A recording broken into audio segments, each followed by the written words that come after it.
Bakit ganun la? Parang nag-iibang amoy tuwing gabi. Ilang gabi ko lang naaamoy nyo, hindi ko alam kung saan nanggagaling eh. Anong amoy? Malansa ba? Kung yun ang naaamoy mo, ibig sabihin lang may malapit na masamang nilalang sa bahay niyo ni Peter. Hindi ko po maipaliwanag eh. Basta nakakasuka siya. Minsan hindi ko na kinakaya ang amoy. Malansa na parang may amoy ng patay na hayop na nabubulok. May bagong salta ba sa lugar niyo? Kung meron, mag-ingat kayo. Baka hindi tao ang mga bagong lipat. Kaya lagi kong sinasabi sa'yo, huwag na huwag kang magtitiwala sa kahit na sino. Hindi mo alam kung anong kaya nilang gawin sa'yo. Narinig kong may lilipat daw sa apartment dun sa dulo ng baryo ng nakaraan. Pero hindi ko alam kung nakalipat na nga ba sila. Isang pamilya raw. Galing sa... Saan nga ba yun? Nakalimutan ko na la. Basta sa malayang probinsya raw yun eh. Hindi ko pa naman nakikita kaya baka wala pa. Baka nandyan na talaga. Hindi mo lang makita dahil sa gabi nila gustong magpakita. May ibang taong hindi lang basta sadyang mailap. May dahilan sila kung bakit iwas sila sa umaga. Pero buhay na buhay sila sa gabi. Hindi mo lang alam. Baka nandyan lang sila at nagmamasid. Kaya amoy na amoy mo sila sa paligid. Aswang Radio. Na-e-excite ka rin ba kapag may bagong lilipat sa inyong lugar? Anong gagawin nyo kung isang araw, bigla na lang magbago ang pakikitungo ng asawa nyo? Na yung dating malambing, naging malamig. Iiwan nyo na lang ba siya agad? O tatanungin nyo man lang ba siya kung anong dahilan? Paki-comment naman sa ibaba kung ikay may kasagutan. Magbabasa po ako sa oras na malaman kong binigyang buhay na ang kwento kong ito.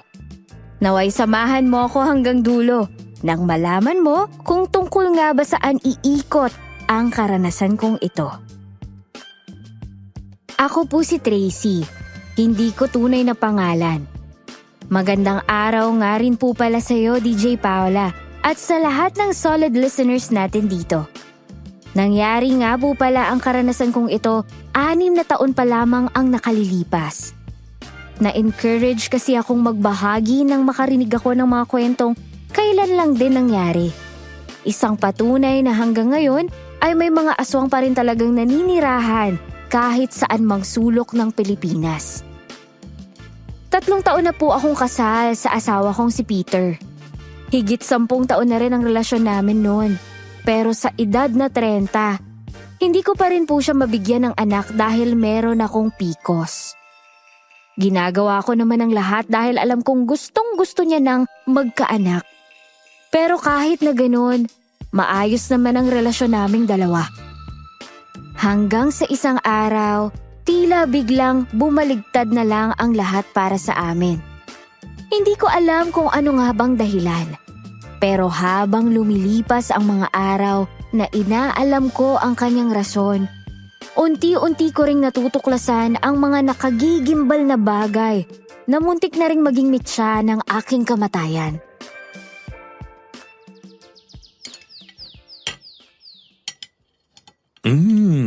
Ang sarap mo talaga magluto, mahal ko. Bolero. Itlog at hotdog lang naman yung almusal nating dalawa. Pero masarap. Huh? Basta't ikaw ang maganda. Tingin ko nga, hindi ako magsasawa kahit papaulit-ulit ang ihahain mo sa akin. Siguro may kasalanan ka sa akin, no? Oh? Kagabi ko pa napapansin na pinapaulanan mo ko ng papuri pag uwi mo palang galing trabaho, eh. Wala, no? Hmm? Nakikita ko lang kung gaano ako kaswerte na ikaw ang naging asawa ko. Walang-walang kahit sinong babae sa'yo.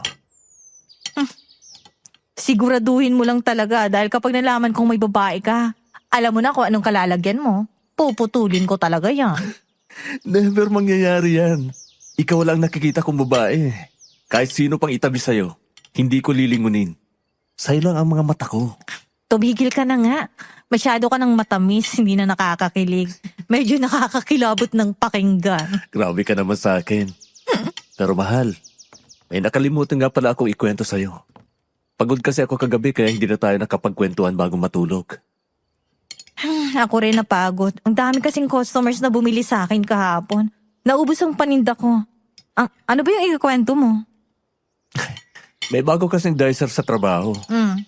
Nagulat ako kasi hindi ako na-inform ng HR. Nakasalubong ko siya sa mismong store. Siguro mas matanda siya sa atin ng ilang taon. Hindi ko alam kung aware ba siyang ako ang manager o hindi. Pero nangilabot ako sa tingin niya sa akin kahapon habang naglalakad ako. Ha? Bakit? Paano ka ba niya tingnan? Pailalim eh. Nakakatakot. Parang pinanlilisikan niya ako ng mata. Pero pailalim. Ako na lang mismo ang napaiwas ng tingin. Baka mamaya kung anong gawin sa akin eh. Tinanong ko naman ng HR kung bakit ganun ang tinanggap niya. Sabi niya, maayos naman daw yun ang nakausap niya. Baka sadyang ganun lang daw ang mata. Barbara daw ang pangalan. Ano? Barbara? Parang pangalan pa lang, parang kontrabida ng dating sa mga telenovela. Pero siguro nga ganun lang talaga siya kung tumingin. Tsaka napansin din naman niya sigurong ikaw lang ang may naiibang uniform doon. Gets niya na rin naman sigurong mataas ka. Hindi ko alam eh. Pero hayaan mo na. Natakot lang talaga ako. Siguro mamaya kapag ganun pa rin ang tingin nun, talagang iiwasan ko na lang. Hindi naman kasi store ang nagpapasahod sa mga dicer, kundi ang mga company nila. Lagay ko na lang siguro yun sa evaluation niya kapag nakausap ko ang leader niya. Ganun na nga lang siguro. O siya, sige na, bilis naman ang kumain dyan. At anong oras na baka malate ka pa. Nasa bag na rin ang lunch mo, nagluto ako ng adobong maraming patatas dahil yun ang paborito mo, di ba? Parang gusto ko yatang last na agad ah. Sige, alis na ako mahal. Ingat ka rito ha. Okay. Magpahinga ka muna kaya ngayon. Ha? Huwag ka muna magtinda kasi sabi mo napagod ka kahapon. Ayos lang, okay lang ako. Iahanda ko na nga rin ang stall ko dyan sa labas maya-maya eh. Sige na, ingat ka mahal ko ha? Sipag talaga ng asawa ko. Pasasalubungan na lang kita ng paborito mong shawarma na buy one take one.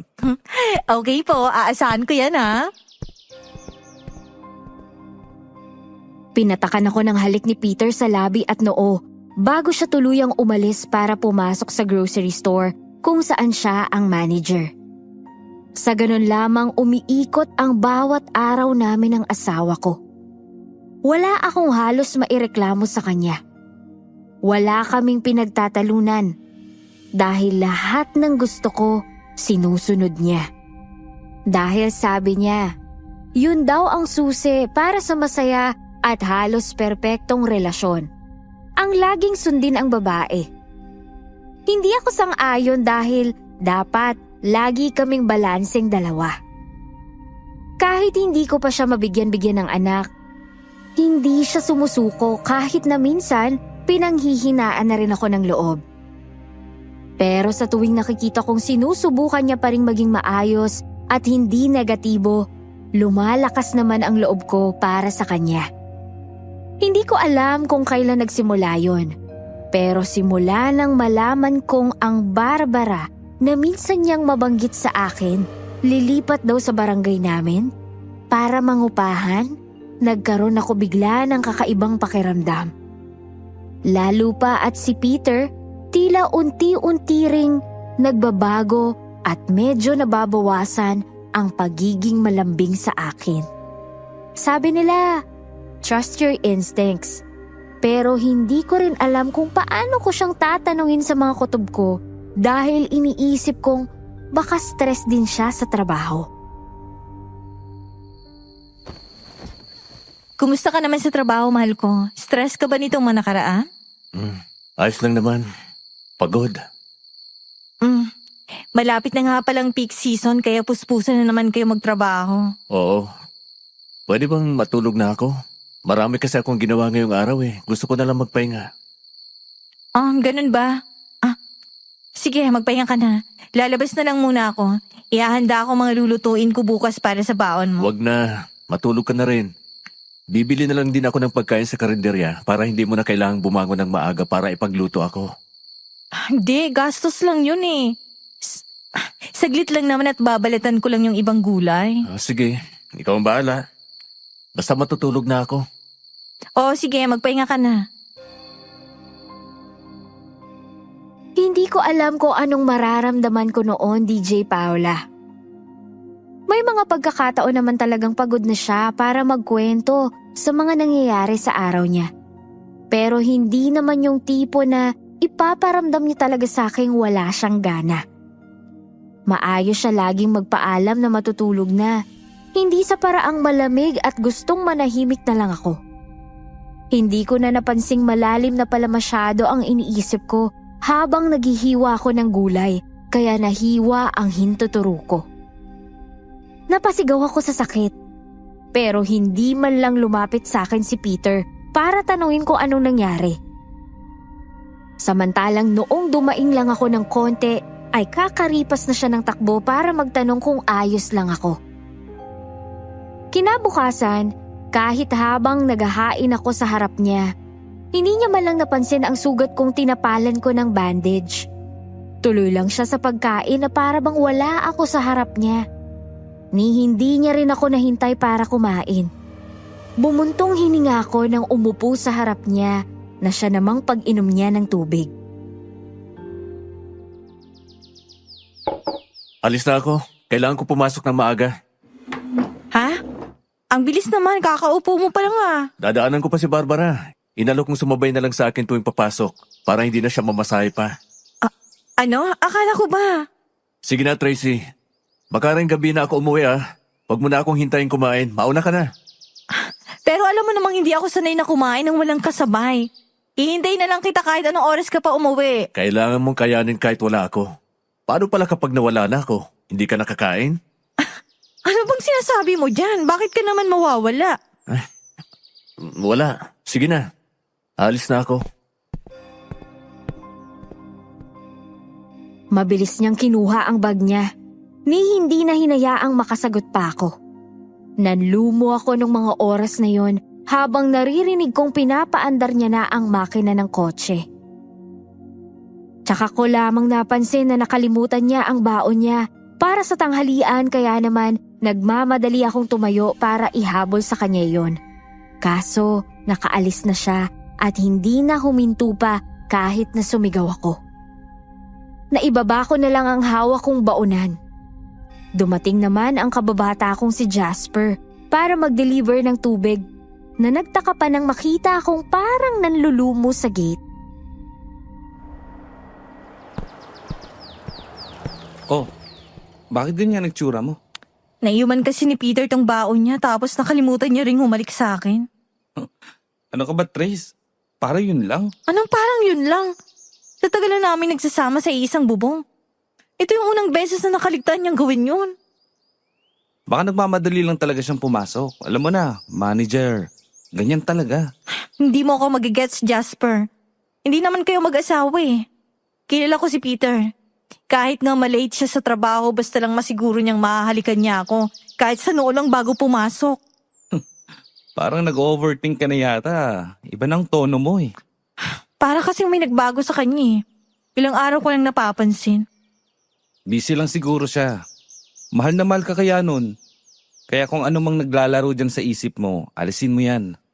Alam mo kung gaano kalalim ang pagmamahal sa'yo ng lalaking yun. Sana nga mali ako, Jasper. Lalo pa nabanggit niya kanina na isasabay niya papasok ang isa sa mga babae sa store. Alam mo, kung nambababae man niyang si Peter, hindi niya sasabihin sa'yo yung mga ganyang bagay. Itatago niya yon para hindi mo siya mahuli. Pero hindi. Pinaalam niya sa'yo. Ibig sabihin, ayaw niyang may tinatago siya sa'yo. Kung sa bagay. Oh, eto na pala mga pinapadeliver mong tubig. Pasok ko na to sa loob ha. Tapos aalis na rin ako. Dami ko pang hatiran ng tubig eh.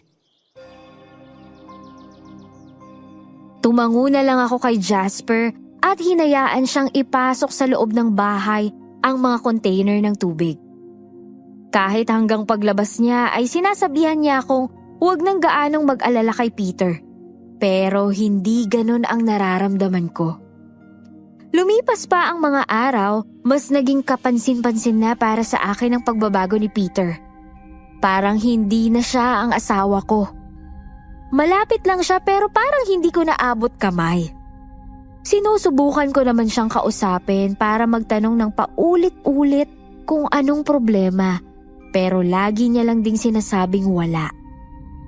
Mas lalo na akong nababagabag kaya nang dumating si Tatay Agapito, tatay ni Peter, hindi ko na rin naiwasang magsabi sa kanya. Heto pong kape niyo, Tay. Ginawan ko na rin kayo ng tinapay. Salamat, anak. Oh, kumusta naman kayo ni Peter? Hindi pa rin ba ako magkakaapo? Sinusubukan pa rin naman po namin, kaso nitong mga nakaraan po parang may mali sa anak niyo.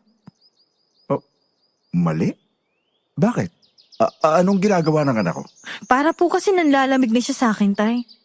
Parang nandyan lang siya pero hindi ko na siya asawa. Anong ibig mong sabihin? Parang hindi ka na mahal ni Peter? Imposible naman yata yun. Alam ko kung gaano kapatay na patay ang anak ko sa'yo. Yun na nga ho eh. Para kasing hindi ko na siya maramdaman. Para na lang siyang robot na naglalakad sa paningin ko. Pag tinitingnan ko siya sa mata para maghanap ng sagot, hindi ko na po makita yung pagkilala niya sa akin. Parang hindi niya nakilalang nasa harap niya. Alam mo anak, hindi ko naman nakikitang lulukohin ka ni Peter. Hindi ko naman siya pinalaking ganon. Siguro makukuha lang niyang mambabae kung siguro may ibang babaeng manggagayuma sa kanya. Po? Alam mo ba kung gaano ka kamahal ni Peter? Higit pa siguro sa alam mo. Kahit nung mga panahong hindi pa kayo kasal, laging nakadepende sa iyo ang mga bagay na ginagawa niya. Alam niya lahat na gusto at ayaw mo. Nung hindi pa kayo nagsasama sa isang bubong, nang malaman niya mula sa Lola Martina mo na nilalagnat ka, at halos hindi ka makakain. Nagkukumahog yung magluto ng lugaw na maraming buto-buto ng manok dahil alam niyang gusto mo ang ganon. Tapos magpapaalam na pupuntahan ka para bantayan. Hindi ka kayang tiisin, Tracy. Kilala ko ang anak ko. Kung kaya niyang ibigay ang buong mundo sa'yo, gagawin niya. Para lang sumaya ka. Ganun ko rin naman po nakilala si Peter. Ang hindi ko lang maintindihan ngayon, bakit parang nagbago na siya? Ayoko naman po siyang pagdudahan. Pero bigla-bigla na lang po talaga siyang naging ganon. Halos ayaw niya na nga akong kausapin eh. Kapag tinatanong ko siya, masyado ng tipid kong sumagot. Hindi kaya may problema siyang hindi niya masabi sa'yo? Hindi ko po alam, Tay. Lagi ko naman siyang kinakamusta bago kami matulog. Tinatanong ko siya kung may problema. Lagi rin niyang sinasabing wala. Hayaan mo, pag nagkaroon ako ng pagkakataon ay kakausapin ko yang si Peter. Malay mo, sa akin ay magsabi siya ng kung ano ba talagang tumatakbo sa isip niya o kung ano mang nangyayari sa kanya. Sige po, maraming salamat, Tay. Sa kabila ng sinabi ni Tatay Agapito, hindi makuhang gumaan ng loob ko. Nang gabing yun, magkatabi kami ni Peter sa kama. Pero parang ang layo-layo namin sa isa't isa. Alam kong gising pa siya pero mas pinili niya na lamang manahimik. Hindi ko na rin sinubukang magsalita dahil habang lumilipas ang mga araw, hindi ko na rin talaga alam kung ano pa nga bang dapat kong maramdaman sa kanya. Hindi ko alam kung ilang oras na akong nananatiling mulat, pero hindi ko makuhang makatulog. Hanggang sa maya-maya pa, humangin ng malakas at isinayaw noon ang kortina ng bintanang naiwan ko palang bukas. Tumayo ako para isara yon dahil sa humaplos na lamig sa aking balat. Pero pagtayo ko, sumabog ang amoy na nakakasuka. Ang pamilyar na amoy ng lansa na naikwento ko kay Lola Martina na madalas kong maamoy tuwing gabi at tahimik ang paligid.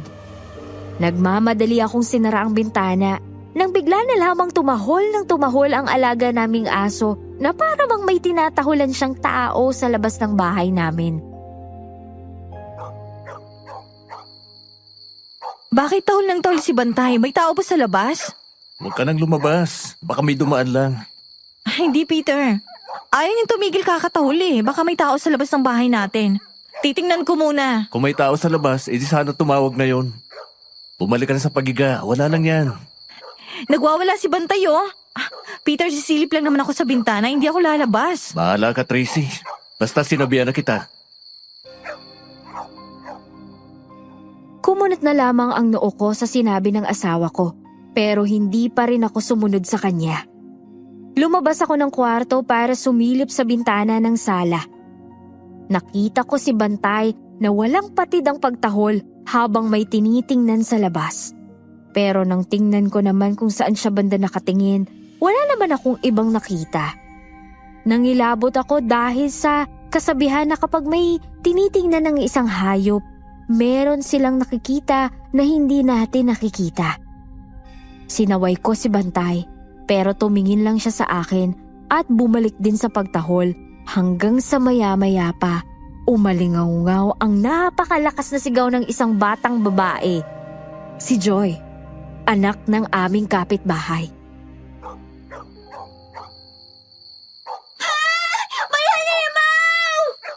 Ay, si Joy yun ah. Bumalik ka na rito sa kwarto, Tracy. Huwag mo na subukang lumabas. Pero si Joy, baka mamaya na paano na yung bata? Baka naglalaro lang. Pabayaan mo na. Ganyan talaga ang mga bata. Naglalaro? Peter, mag-aalas 11 ng gabi oh. Hindi pwedeng hayaan na lang yan. Masyadong matigas ang ulo mo. Hindi ka ba makikinig sa akin? Hindi, Peter. Para kasi hindi makataong gusto mong gawin ko eh. Bumalik ka na sa kwarto kung gusto mo. Magpahinga ka na. Anong oras na? Nakipagtagisan pa ng tingin sa akin si Peter. Pero sa huli ay wala na rin siyang magawa. Lalo akong hindi mapakali dahil sigaw ng sigaw si Joy. Nagsilabasan na rin ang iba sa mga kapitbahay hanggang sa isang malakas na kalabog ang kumalampag sa bubong ng bahay namin. Agad na akong nagtatatakbo palabas pero hindi man lang natinag si Peter kahit na sigurado akong sa kwarto namin nang galing ang ingay na para bang may tumalon sa bubong.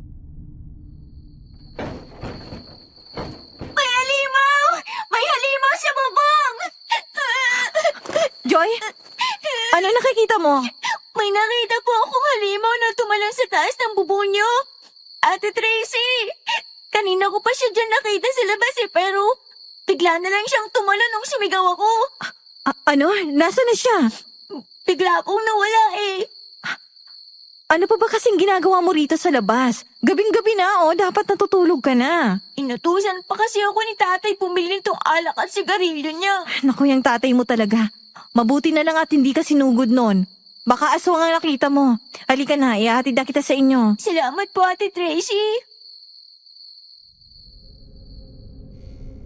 Bagaman natatakot, hindi ko ipinakita yon sa bata. Sinubukan kong tumingin sa itaas ng aming bahay pero wala akong nakita kahit na sumusundot pa rin sa ilong ko ang nabubulok na amoy. Nang maihatid ko si Joy sa kanila, sinabi ko na rin sa mga magulang niya ang nangyari at bahagya na ring pinagsabihan na huwag nang uutusan ang anak nila sa 10 oras ng gabi. Hindi na lang ako nakipagtalo pa at mabilis na naglakad pabalik sa aming bahay. Saka ako napalingon sa gawing kaliwa, malapit sa aming kusina, kung nasaan ang puno ng langka. Hindi ko alam kung namamalikmata lang ba ako ng mga oras na yon, pero tila nakakita ako ng kumikislap na kulay pulang mata na bigla ring nawala. Nang makabalik ako sa kwarto, gising pa rin si Peter, pero hindi ko na siya kinausap pa at tinalikuran ko na. Kinabukasan, habang abala akong nag-aayos ng mga paninda ko sa labas ng bahay namin, dumating si Jasper na suot na naman ang malawak niyang ngiti. Wala naman siyang deliver kaya nagtaka ako kung bakit siya naparoon sa amin. Oh, anong ginagawa mo rito? Hindi naman ako nagpa-deliver ng tubig sa iyo ah. Hindi nga. Bibili ako ng merienda sa'yo, malamang. Ay, oo nga, sabi ko nga. O ano sa iyo? Tulad ng dati. Burger para sa aming dalawa ni tatay. Oo nga pala, kumusta na pala si Mang Dario? Magaling na ba siya? Nung nakaraan, hindi siya makalakad, di ba? Ayos naman na siya. Nga pala. Oh, Ano yung naririnig ko kanina na may aswang daw dito kagabi? ha? Nakita nung bata? Oo. Bilis namang umabot ng chismis sa'yo. Sa bagay, di naman yung chismis. Sabi ni Joy, nakita niya raw sa labas ng bahay namin tapos tumalon sa bubong. Tatakot nga ako eh. Nakita mo ba? Anong itsura? Hindi ko nakita. Si Joy lang. Pero bago ako pumasok ng bahay, pagkatapos ko siyang ihatid, parang may nakita akong something na kulay pula dyan sa puno ng langka. Tapos nawala rin naman. Parang matang kumurap. Ganun ba? Mukhang kailangan niyo mag-ingat ni Peter. Kumusta na nga pala ang pare kong yun? Ewan ko. Malamig pa sa yelo. Siya na nga lang kausapin mo. Aba, hindi pa rin kayo okay? Ano ba nangyayari sa inyong dalawa? Yan din ang tanong ko, Jasper. Maaya nga ng inuman ng isang yun. Baka magsabi ka pag nalasing na. Ikaw ang bahala. Nagpatuloy pa ang kwentuhan namin ni Jasper. Pero pansin ko sa kanyang kahit marami siyang tinatanong, tila malalim ang iniisip niya at kung minsan ay napapatingin siya sa malayo. Hindi na lang ako nagtanong kung bakit. Hanggang sa matapos ang binili niyang merienda sa akin at nagpaalam na rin siyang aalis. Hindi ko akalaing darating din ang araw na masasagot ang lahat ng tanong ko. Isang hapon habang abala kong magtabi ng mga gamit ko sa pagtitinda, huminto sa harap ko ang kotse ni Peter. Laking gulat ko na lang na may lumabas na isang babae mula roon. Maganda, maputi at balingkinita ng katawan. Tumingin siya sa akin tapos ngumisi na parang nang-aasar. Sumunod pang bumaba ang dalawang matanda. Isang babae at isang lalaki. May dala silang isang malaking bagahe bago bumaba si Peter.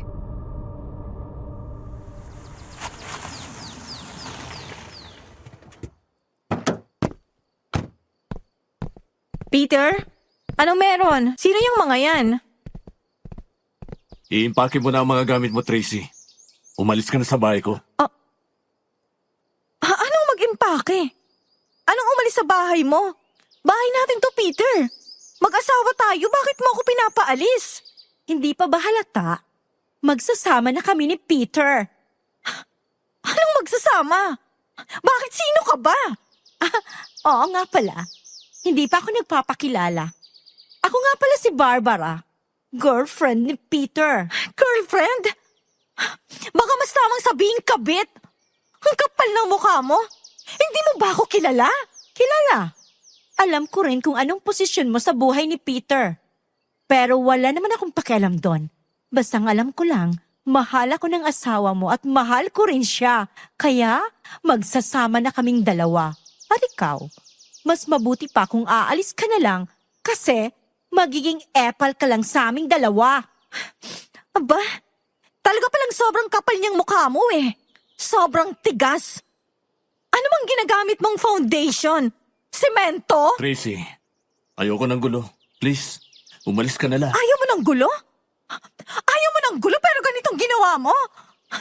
Peter, nahihibang ka na ba? Ito bang dahilan kung bakit bigla ka na lang nanlalamin itong mga nakaraan, ha? Nang bababae ka na pala? Oo. Kasi alam mo kung bakit? Hindi mo siya kayang bigyan ng anak. Kaya siya naghanap ng iba. Yung siguradong mabibigyan siya kahit gaano pa karami ang gusto niya. Totoo ba, Peter? Yun nga ba talagang dahilan mo? Sabihin na natin oo. Pero isa na ring dahilan ang nauumay na ako sa'yo. Lagi na lang kailangan maging sweet. Nakakaasar. Narinig mo yon? Nakakasawa ka kasi, Tracy. Naghahanap ng ibang flavor si Peter, yung wala sa'yo at hindi mo kayang ibigay. Kaya pasensya ka na. Ako na ang pinipili niya ngayon. Marami akong kayang gawin, lalo na sa alam mo na. Gaga ka pala eh. Sa tingin mo, papayag akong umalis sa bahay namin? Hindi! Bigla akong sinabunutan si Barbara dahil sa nararamdamang galit. Hindi ko siya hinayaang mahablot ang buhok ko at hinila siya palayo sa mga magulang niya at kay Peter para hindi nila kami maawat. Kinaladkad ko siya sa daan. Lumabas ang mga kapitbahay para makinuod sa mga nangyayari.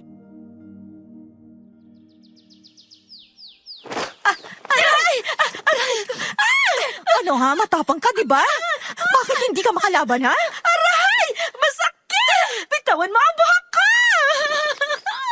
Bitawan mo ang anak ko! Dapat lang to sa anak niyo kasi malandi siya! Masyadong makate! Tracy, ano ba?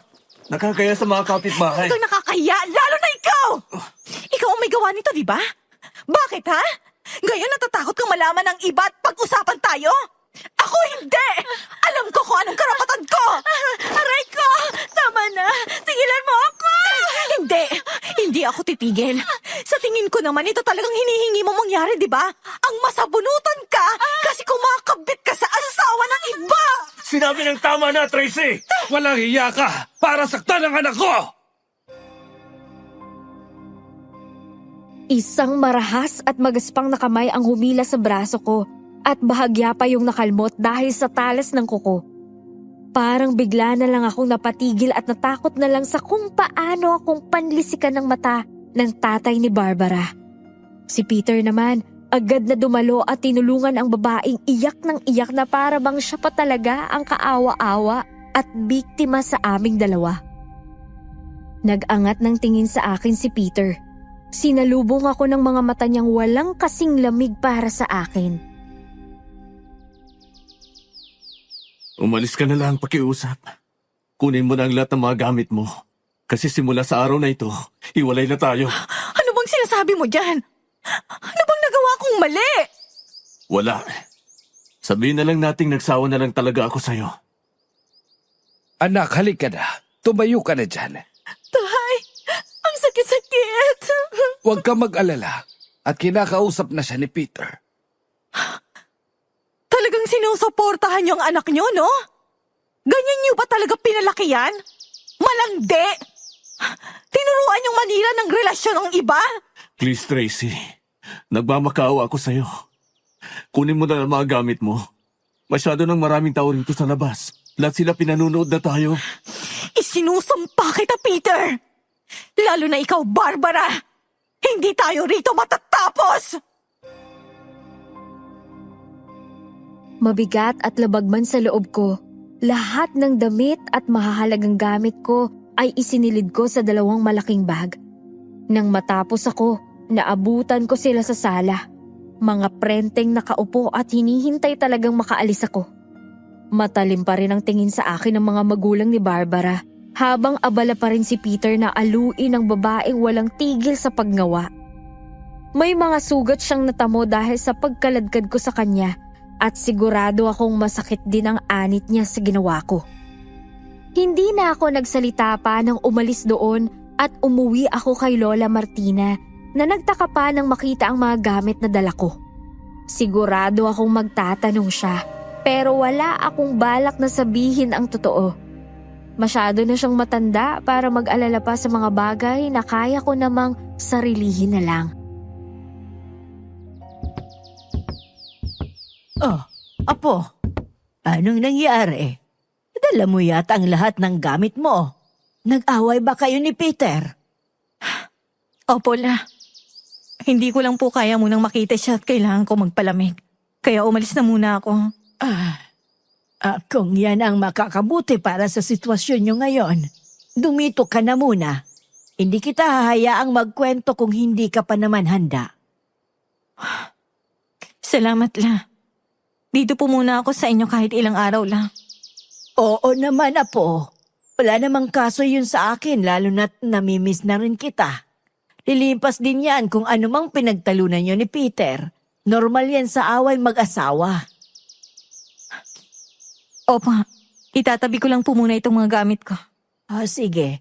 Saktong-sakto pala at nakapagluto ako ng paborito mong sinigang na bangos. Maghahain lang ako. Tapos kumain na tayo ng hapunan at makapagpahinga ka na rin. Lumipas ang 3 araw na parang isang mahabang bangungot. Hindi ako masyadong nagsasalita kay Lola Martina kahit naramdam kong nag-aalala siya sa akin. Pinilit kong kumain at kumilos ng normal, pero ang isip ko laging nasa bahay namin ni Peter. Hindi ko matanggap na ganoon na lang kadaling itapon ang 10 taon para sa isang babaeng kamakailan lang niya nakilala. Alam ko, sa kaloob-looban ko, hindi si Peter yun. May mali at hindi ako titigil hanggat hindi ko malalaman kung ano ang totoong nangyayari sa asawa ko. Kahit hindi ko sinasabi ang buong katotohanan, ramdam kong may kutob ang matanda na hindi lang simpleng away ang namamagitan sa aming mag-asawa. May nabubuo ng plano sa isip ko ng mga oras na yon, kaya naman nagpasya na akong magpaalam sa kanya para hindi na rin siya maghinalang mas malalim pa kaysa sa iniisip niya ang nangyari sa amin ni Peter. Aalis na po ako. Maraming salamat po sa pagpapatuloy niyo sa akin dito ha. Medyo okay na pong pakiramdam ko. Sa tingin ko, kailangan na rin naming mag-ayos. Sigurado ka na ba, Apo? Baka naman masyado pang maaga para bumalik ka roon. Baka biglang hindi ka pa rin pala ayos kapag nakita mo siya. Hindi po la. Alam ko po sa sarili kong kaya ko naman na siyang harapin. Hindi rin naman po pwedeng habang buhay akong nandito sa inyo. Kung yan ang desisyon mo, sige. Pero payong matanda lang, Apo. Kung ano man yang pinagdadaanan nyo, dapat ayusin nyo na yan agad. Huwag nyong patatagalin ang galit sa puso nyo dahil doon kayo magiging madaling pasukin ng lahat ng masasamang pwedeng mangyari sa relasyon nyo. Ang pagsasama, parang halaman yan kapag pinabayaan mong matuyo, mahirap nang buhayin. Opo la. Susubukan ko pong kausapin si Peter ng maayos. Mag-iingat ka, Tracy. Huwag mong kalilimutan ang mga sinabi ko sa'yo. Oo nga pala. Naisipan kong gawan ka ng proteksyon dahil nakwento mo sa akin nung nakaraan na may naaamoy ka kamong kakaiba sa paligid lalo na sa gabi. Heto, dalin mo itong maliit na bote ng langis. Proteksyon mo yan. Salamat po la. Mauna na po ako. Bit-bit ang aking mga bag. Mabilis akong sumakay ng tricycle pabalik sa aming barangay. Pero hindi ako dumiretso sa bahay namin. Alam kong hindi na ako basta-bastang makakabalik sa bahay namin hanggat nandoon si Barbara at ang pamilya niya. Swerte ko dahil ang bakanteng kwarto sa tapat lang halos ng bahay namin ay pinapaupahan pa rin ni Aling Carla, kaya tinawagan ko na muna siya bago ako nagpasyang bumalik. Mula sa bintana ng bago kong tinutuluyan, kitang-kita ko ang gate ng aming bahay. Hindi ko alam kung alam na ba nila Peter na bumalik ako at naroon lang nakatira sa malapit. Pero wala akong pakialam kahit na malaman pa ng buong angkan nila. Habang nag-aayos ako ng gamit, nakita ko si Jasper na nagdi-deliver ng tubig sa kapitbahay. Nagtama ang aming paningin at agad siyang lumapit sa akin ng may pagtataka. Oh, Tracy, anong ginagawa mo rito? Akala ko ba umuwi ka na sa lola mo? Nabalitaan ko ang nangyari sa inyo nung nakaraan. Gusto ko nga banatan si Peter eh. Bakit nandito ka sa paupa ni Aling Carla ha? Jasper, huwag kang maingay. Baka marinig tayo nila Peter sa tapat. Dito muna ako pansamantala. Teka, hindi ko maintindihan. Bakit ka na magtsatsaga rito sa maliit na kwarto kung pwede ka namang lumayo na muna para makalimot? Pinagtulakan ka na ni Peter, di ba? Yun na nga, Jasper. Kilala ko si Peter. Hindi niya kayang gawin sa akin yun ng gano'n na lang. Ang plano ko, babantayan ko sila mula rito. Hindi ako titigil hanggat hindi ko nababawi ang asawa ko. Trace, baka naman masyado mo lang pinahihirapan ang sarili mo. Nakita mo naman kung paano ka pinalayas, di ba? Bakit pinipilit mo pa rin ang sarili mo sa taong ayaw naman na sa'yo? Dahil ako ang asawa, Jasper. Ako ang may karapatan sa kanya at sa bahay na yan. 10 taon kami magkasama. Hindi ko hayaang agawin lang siya ng Barbara na yan ng walang kalaban-laban. Tanga na kong tanga. Pero ipaglalaban ko ang sakin. Sabagay, matigas talagang ulo mo eh. Pero tingnan mo, oh, napansin ko lang din dahil kahapon, nag-deliver ako ng tubig sa kanila. Parang hindi rin naman masaya si paring Peter. Nakikita mo rin ba? Kanina ko pa siya pinagmamasdan mula sa bintana. Parang robot si Peter, Jasper. Sumusunod lang siya sa bawat galaw ni Barbara. Walang ka-emo-emosyon ang mukha niya. May mali talaga, ramdam ko yun. Alam mo ba, mula nung dumating yung pamilyang yan, pati yung tatay, may mga nararamdaman din akong kakaiba eh. Sabi niya, parang may mabigat na hangin daw na dala ang mga yan. Ibig sabihin, pati ang tatay mo napapansin din? Jasper, kailangan natin silang manmanan. Hindi lang si Barbara, pati yung mga magulang niya. Gusto kong malaman kung ano ba talagang ginagawa nila kay Peter sa loob ng bahay namin. Sige, tutulungan kita. Mabuti pang manmanan natin ang bawat galaw ng pamilyang yan. Magdadala ulit ako ng tubig dyan sa kanila bukas para makasilip ako sa loob. Pero Trace, Mag-iingat ka ha. Dahil iba ang kutob ko sa mga yan. Pumasok ako sa loob ng maliit kong kwarto habang mabigat ang dibdib. Pinanood ko si Peter hanggang sa pumasok siya sa loob ng bahay. Sunod-sunod ang bawat hakbang na parang walang sariling pag-iisip. Mag-aalas 12 na noon ng gabi pero dilat na dilat pa rin ang mga mata ko. Mahirap matulog sa isang lugar na hindi mo nakasanayan. Lalo na kung ang tanging tanawin mo sa labas ay ang sarili mong bahay na nilalapastangan na ng iba. Sinubukan kong ipikit ang mga mata ko pero bigla akong napaigtad nang makarinig ng kakaibang tunog. Parang may mga kukong kumakaluskos sa pader. Kasunod nito, muling yumakap sa aking ilong ang isang pamilyar at nakakasukang amoy. Isang malansang amoy na pinaghalong sariwang dugo at nabubulok na karne ng hayop. Naalala ko agad ang babala ni Lola Martina. Ang amoy na yon ay hudyat na may masamang nilalang sa malapit.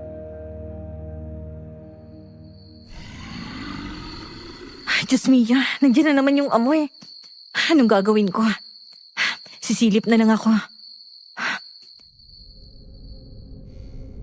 Kahit nanginginig ang mga kamay ko, pinilit kong bumangon.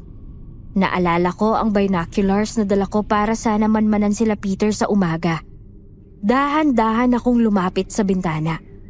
Maingat na huwag makalikha ng anumang ingay. Sa labas, sa bandang pader na tinatamaan ng kaunting liwanag mula sa poste, may naaaninag akong itim na anino. Hindi ito hugis tao. Tila mahahaba ang bias nito at nakakapit sa pader. Itinataas ko ang binoculars at itinoon ang lente sa direksyong yun. Halos mabitawan ko ang hawak ko nang tuluyang makita ang nilalang.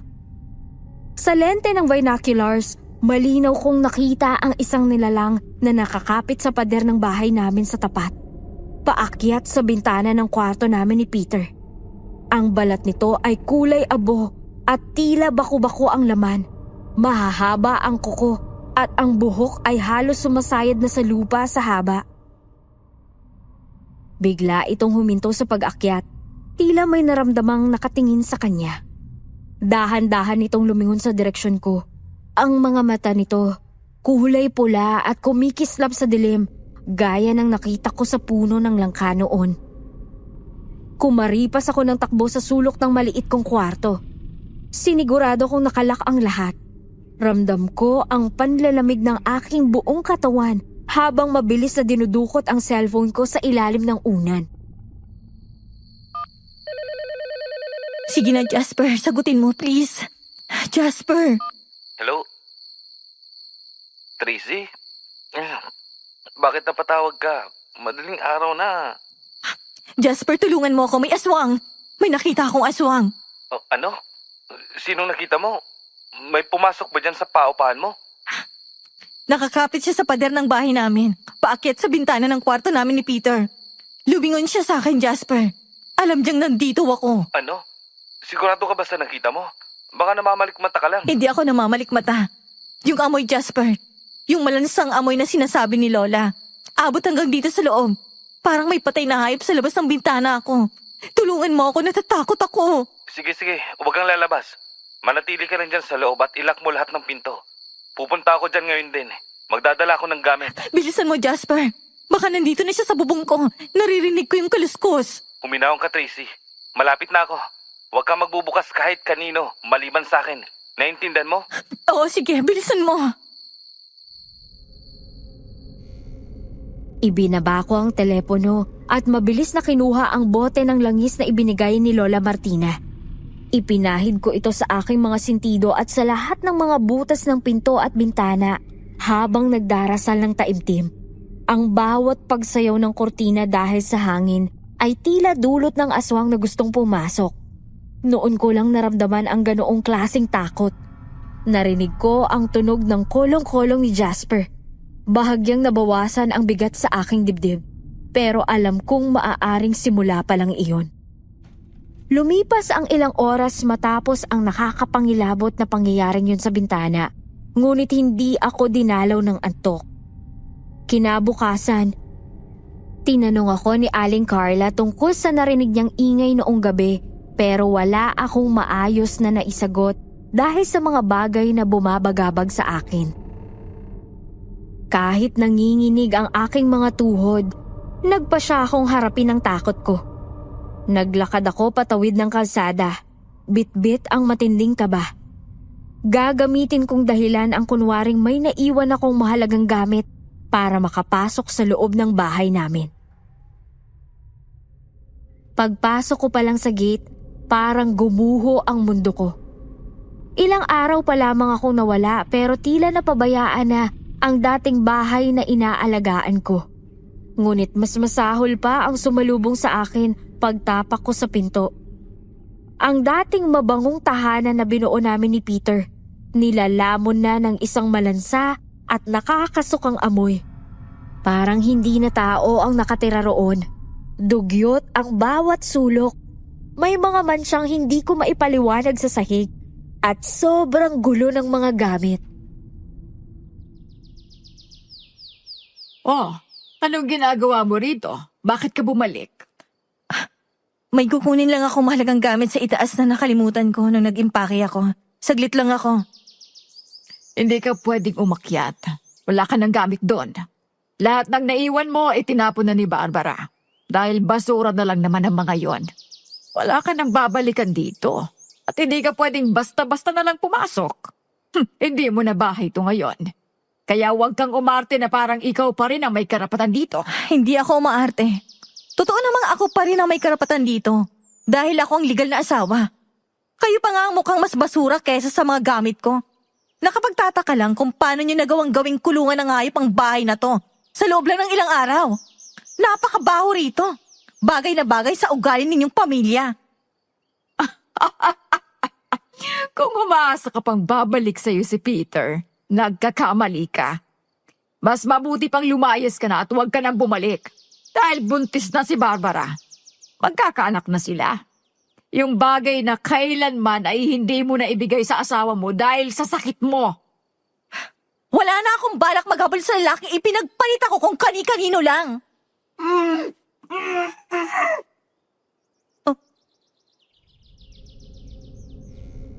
Napatigil ako sa gitna ng aking pagsigaw. Isang impit na ungol ang narinig ko. Parang hindi makagawa ng malakas na ingay dahil parang may nakabusal sa bibig. Tila boses yun ni Peter na nanggaling sa dati naming kwarto. Hoy! Tumahimik ka nga! Peter? Peter, ikaw ba yan? Ano bang ginagawa niyo sa kanya? Bakit siya umiiyak ng ganon, ha? Anong ginagawa niyo sa asawa ko? Wala kaming ginagawa sa kanya. May sakit si Peter. Inaalagaan lang namin siya. Nagdideliryo lang yan dahil sa lagdat. Kaya kung ako sa'yo, lumayas ka na rito bago pa kita kalad ka rin palabas. Deliryo? Hindi ganun ang iyak ng taong may lagnat. Para siyang nahihirapan. Sinasabi ko sa inyo, ha? Sa oras na malaman kung may ginagawa kayong masama kay Peter, hindi ako magdadalawang isip na lumaban sa inyo. Kahit anong nilalang pa kayo, hindi ko kayo uurungan. Napakaingay mo naman, Tracy. Nawala lang ako saglit. Nakahanap ka na ng tiyempo para manggulo rito. Ano naman bang kailangan mo, ha? Hayan ang reyna ng mga malalangde. Barbara, anong ginawa niyo kay Peter, ha? Bakit parang tinatago niyo yata siya? Hindi ko siya nakikita. Nagkasakit lang. Ilang gabi nang napupuyat kakaalaga sa akin kasi nalaman niyang magkakaroon na kami ng anak. Kaya todo alaga siya sa akin. Kaya pwede ba? Layas! Nakakasira ka ng mood. Ang pangit mo nang tingnan, ang ingay mo pa. Isinusumpa ko. Hindi kayo magtatagumpay sa kung anumang pinaplano nyo. Naaamoy kong baho at lansa nyo hanggang dito. Kahit ano pa kami, sa amin na siya. Wala kang magagawa roon. Ngayon, umalis ka na bago ko pa ipakita sa iyo kung anong kaya kong gawin sa mga taong pakialamera. Halos hindi ako makahinga habang mabilis na naglalakad palayo sa bahay namin. Ang bawat hakbang ko ay parang may kasamang bigat ng dibdib at pangamba. Ang boses ni Peter. Ang boses na puno ng sakit at paghihirap ay paulit-ulit na umaalingaw-ngaw sa pandinig ko. Hindi yun boses ng lalaking masaya sa piling ng bago niyang pamilya. Iyon ay boses ng isang taong humihingi ng tulong. Pagdating ko sa inuupahan kong kwarto, agad akong sinalubong ni Jasper na kanina pa pala naghihintay sa labas. Tracy! Oh, anong nangyari? Bakit ganyan ang itsura mo? Namumutla ka na parang nakakita ka ng multo. Jasper, si Peter. Narinig ko siya. Sabi nila may sakit siya pero parang taliwas yun sa sinasabi nila. Umiiyak siya, Jasper. No? Sigurado ka bang si Peter yun? Baka naman nananakot lang yung mga yun para paalisin ka. Jasper, 10 taon ko siyang kasama. Kabisado kong bawat tono ng boses niya. Hindi ako pwedeng magkamali. At ang bahay, hindi na yun bahay na iniwan ko. Napakabaho, napakadugyot. Ibig mong sabihin, baka may iba pang dahilan ng nangyayari sa bahay niyo. Na hindi lang basta pagtataksil ang ginagawa ni Peter. Na baka may ginagawa silang hindi tama sa kanya. Kaya siya biglang nagbago at pinalayas ka? Yun din ang iniisip ko. Imposible ang isang Peter na napakabait at napakamalako bigla na lang magiging robot na sumusunod kay Barbara. May kung anong kontrol sila sa kanya. Jasper, kailangan kong bumalik kay Lola Martina. Siya lang ang makakasagot sa mga tanong na to. Sasamahan na kita. Mukhang hindi na biro ang kinakaharap natin dito. Kung aswang ang mga yan, kailangan natin ng gabay ng lola mong may sapat na kaalaman tungkol dyan. Mabilis akong bumalik sa bahay ni Lola. Wala akong ibang iniisip kundi ang itsura ng itim na aninong nakita ko sa pader at ang malansang amoy na laging nakasunod sa pamilya ni Barbara. Pagdating namin, agad kaming sinalubong ni Lola Martina sa sala. La, kailangan ko po ng tulong nyo. May nakita po ako at may narinig ako sa bahay namin. Maupo ka muna, Tracy. Huminahon ka. Sabihin mo sa akin ang lahat. Ano ang nakita mo? At anong amoy ang sinasabi mo? Tulad pa rin ba nung sinabi mo sa akin nung nakaraan? La, may nakita akong itim na anino, hindi siya tao. Mahabang bias, umaakyat sa pader at ang mga mata kulay pula. At ang amoy la, malansang dugo na parang may nabubulok na karne. Tapos si Peter, para siyang robot. Pero narinig ko siyang umiiyak sa loob ng kwarto. Parang pinapahirapan. Hindi ko lang po nasabi sa inyo nung nakaraan. Pero ang totoo po, pinalayas niya ako sa amin para patirahin ang kabit at pamilya nito sa bahay mismo namin. Ha?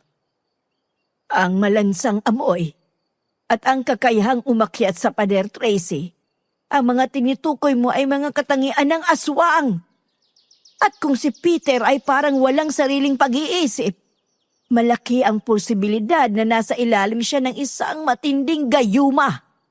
Isang uri ng sumpa na ginagamitan ng kanilang sariling dugo para mapasunod ang biktima. Gayuma?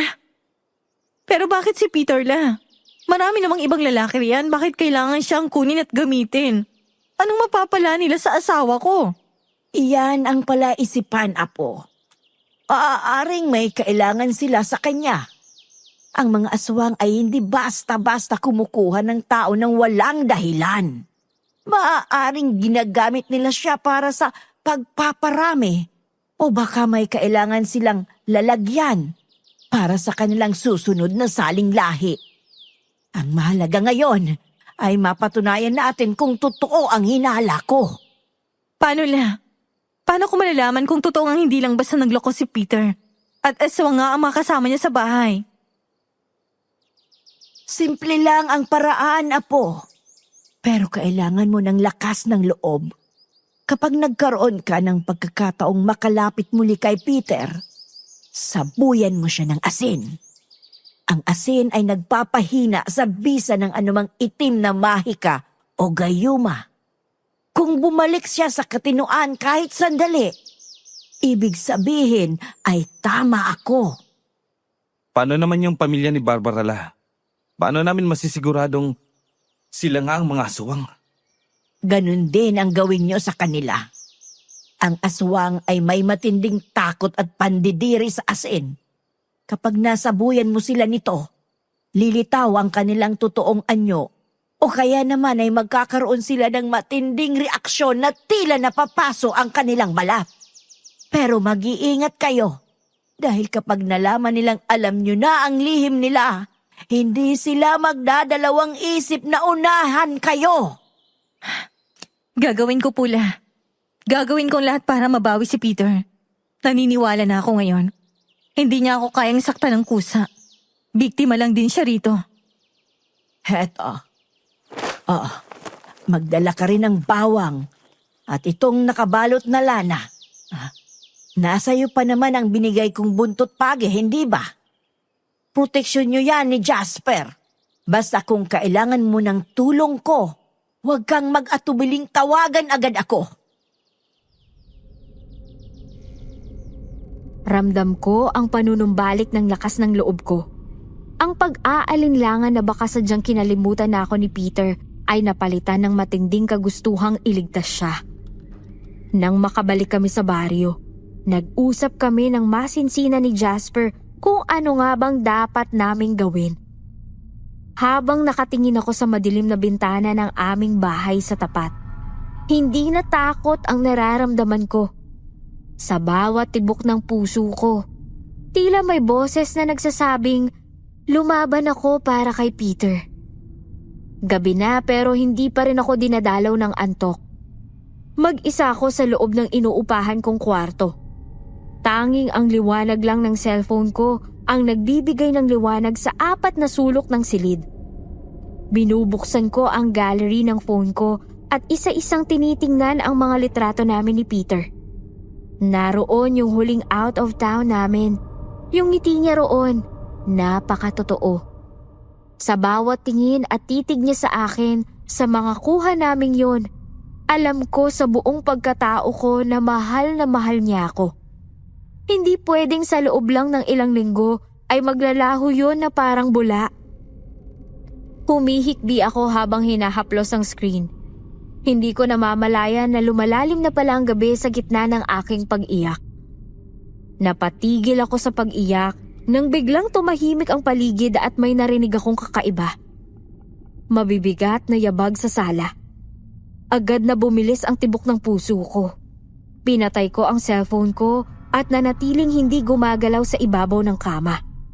Pinakinggan kong mabuti. Mabibigat ang bawat hakbang. Parang hindi tao ang naglalakad, kundi isang nilalang na may malalaking kuko na kumakalahid sa sahig. At doon, unti-unting pumasok sa ilalim ng pinto ang isang pamilyar na amoy. Malansa. Amoy ng sariwang dugo at nabubulok na karne. Dahan-dahan akong kumilos. Pinipilit na wag lumikha ng kahit anong tunog. Binuksan ko ang drawer sa gilid ng kama at kinapa ang bote ng lana na ibinigay ni Lola Martina. Nang mahawakan ko ito, nanlaki ang mga mata ko. Kahit madilim, ramdam ko ang init sa bote. Kumukulo ang lana sa loob. Ibig sabihin, malapit na ang panganib. Inihanda ko ang sarili ko. Kinuha ko ang buntot pagi na itinago ko rin sa tabi ng unan ko. Mahigpit ang hawak ko rito. Ramdam ko ang magaspang na balat nito na magsisilbing proteksyon ko. Naririnig ko na ang mahihinang atungal sa labas ng pinto ng kwarto ko. Hindi ko na sinubukang ilakpa ang pinto dahil alam kong mas lalo lang nilang malalaman na gising ako dahil sa talas ng pandinig nila. Sa halip, tumayo ako at nagtago sa likod ng pinto. Saktong-sakto ang pwesto ko para sa isang sorpresang atake. Nang dahan-dahang bumukas ang pinto, sumalubong sa akin ang isang mahabang anino. Hayop kayo! Ang hapdi! Hayop ka talaga, Tracy! Ano ha? Binuking mo pa talagang sarili mo sa akin ngayon ha? Hindi ka lang malandi. Halimaw ka rin! Oo, at dahil dyan, hindi ako makakapayag na hindi kita mapapatay! Kung magagawa mo, sige! Nanlaki ang mga mata ko nang makita ko si Barbara sa liwanag ng buwan mula sa bintana. Pero hindi na siya ang magandang babaeng umagaw kay Peter. Ang mukha niya ay tila bitak-bitak na may nabubulok na laman. Mahahaba ang kuko at ang mga mata ay nanlilisik sa galit habang hawak ang kanyang braso na tinamaan ng buntot pagi. Umuusok ang balat niya kung saan tumama ang hagupit ko. Akala mo ba matatakot mo ako sa laruang yan? Dapat ka nang mamatay, Tracy! Masyado ka nang nakakasagabal sa amin. Kapag nawala ka, wala nang manggugulo sa bagong pamilya namin ni Peter! Hindi mo makukuha si Peter. Alam ko ng totoo, Barbara. Alam kong ginayuman niyo siya. Mga aswang kayo! Alam mo na pala! Ano naman? Sa oras na matapos namin ang ritual sa kanya, magiging isa na siya sa amin. At ikaw ang gagawin naming unang hapunan niya. Yun ay kung magtatagumpay kayo. Pero syempre, hindi ko kayo hahayaan. Talaga lang, ha? Pwes, tingnan natin.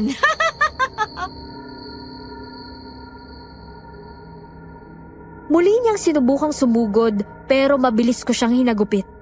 Ngunit bago pa ako makagawa ng susunod na kilos, isa pang anino ang pumasok mula sa bintana. Ang kanyang ama na kahit nasaan yung aswang man ay nagawa ko pa ring makilala. Mas malaki at mas nakakatakot ang anyo nito kaysa kay Barbara. Ang buhok niya ay parang mga buhay na ahas na gumagalaw.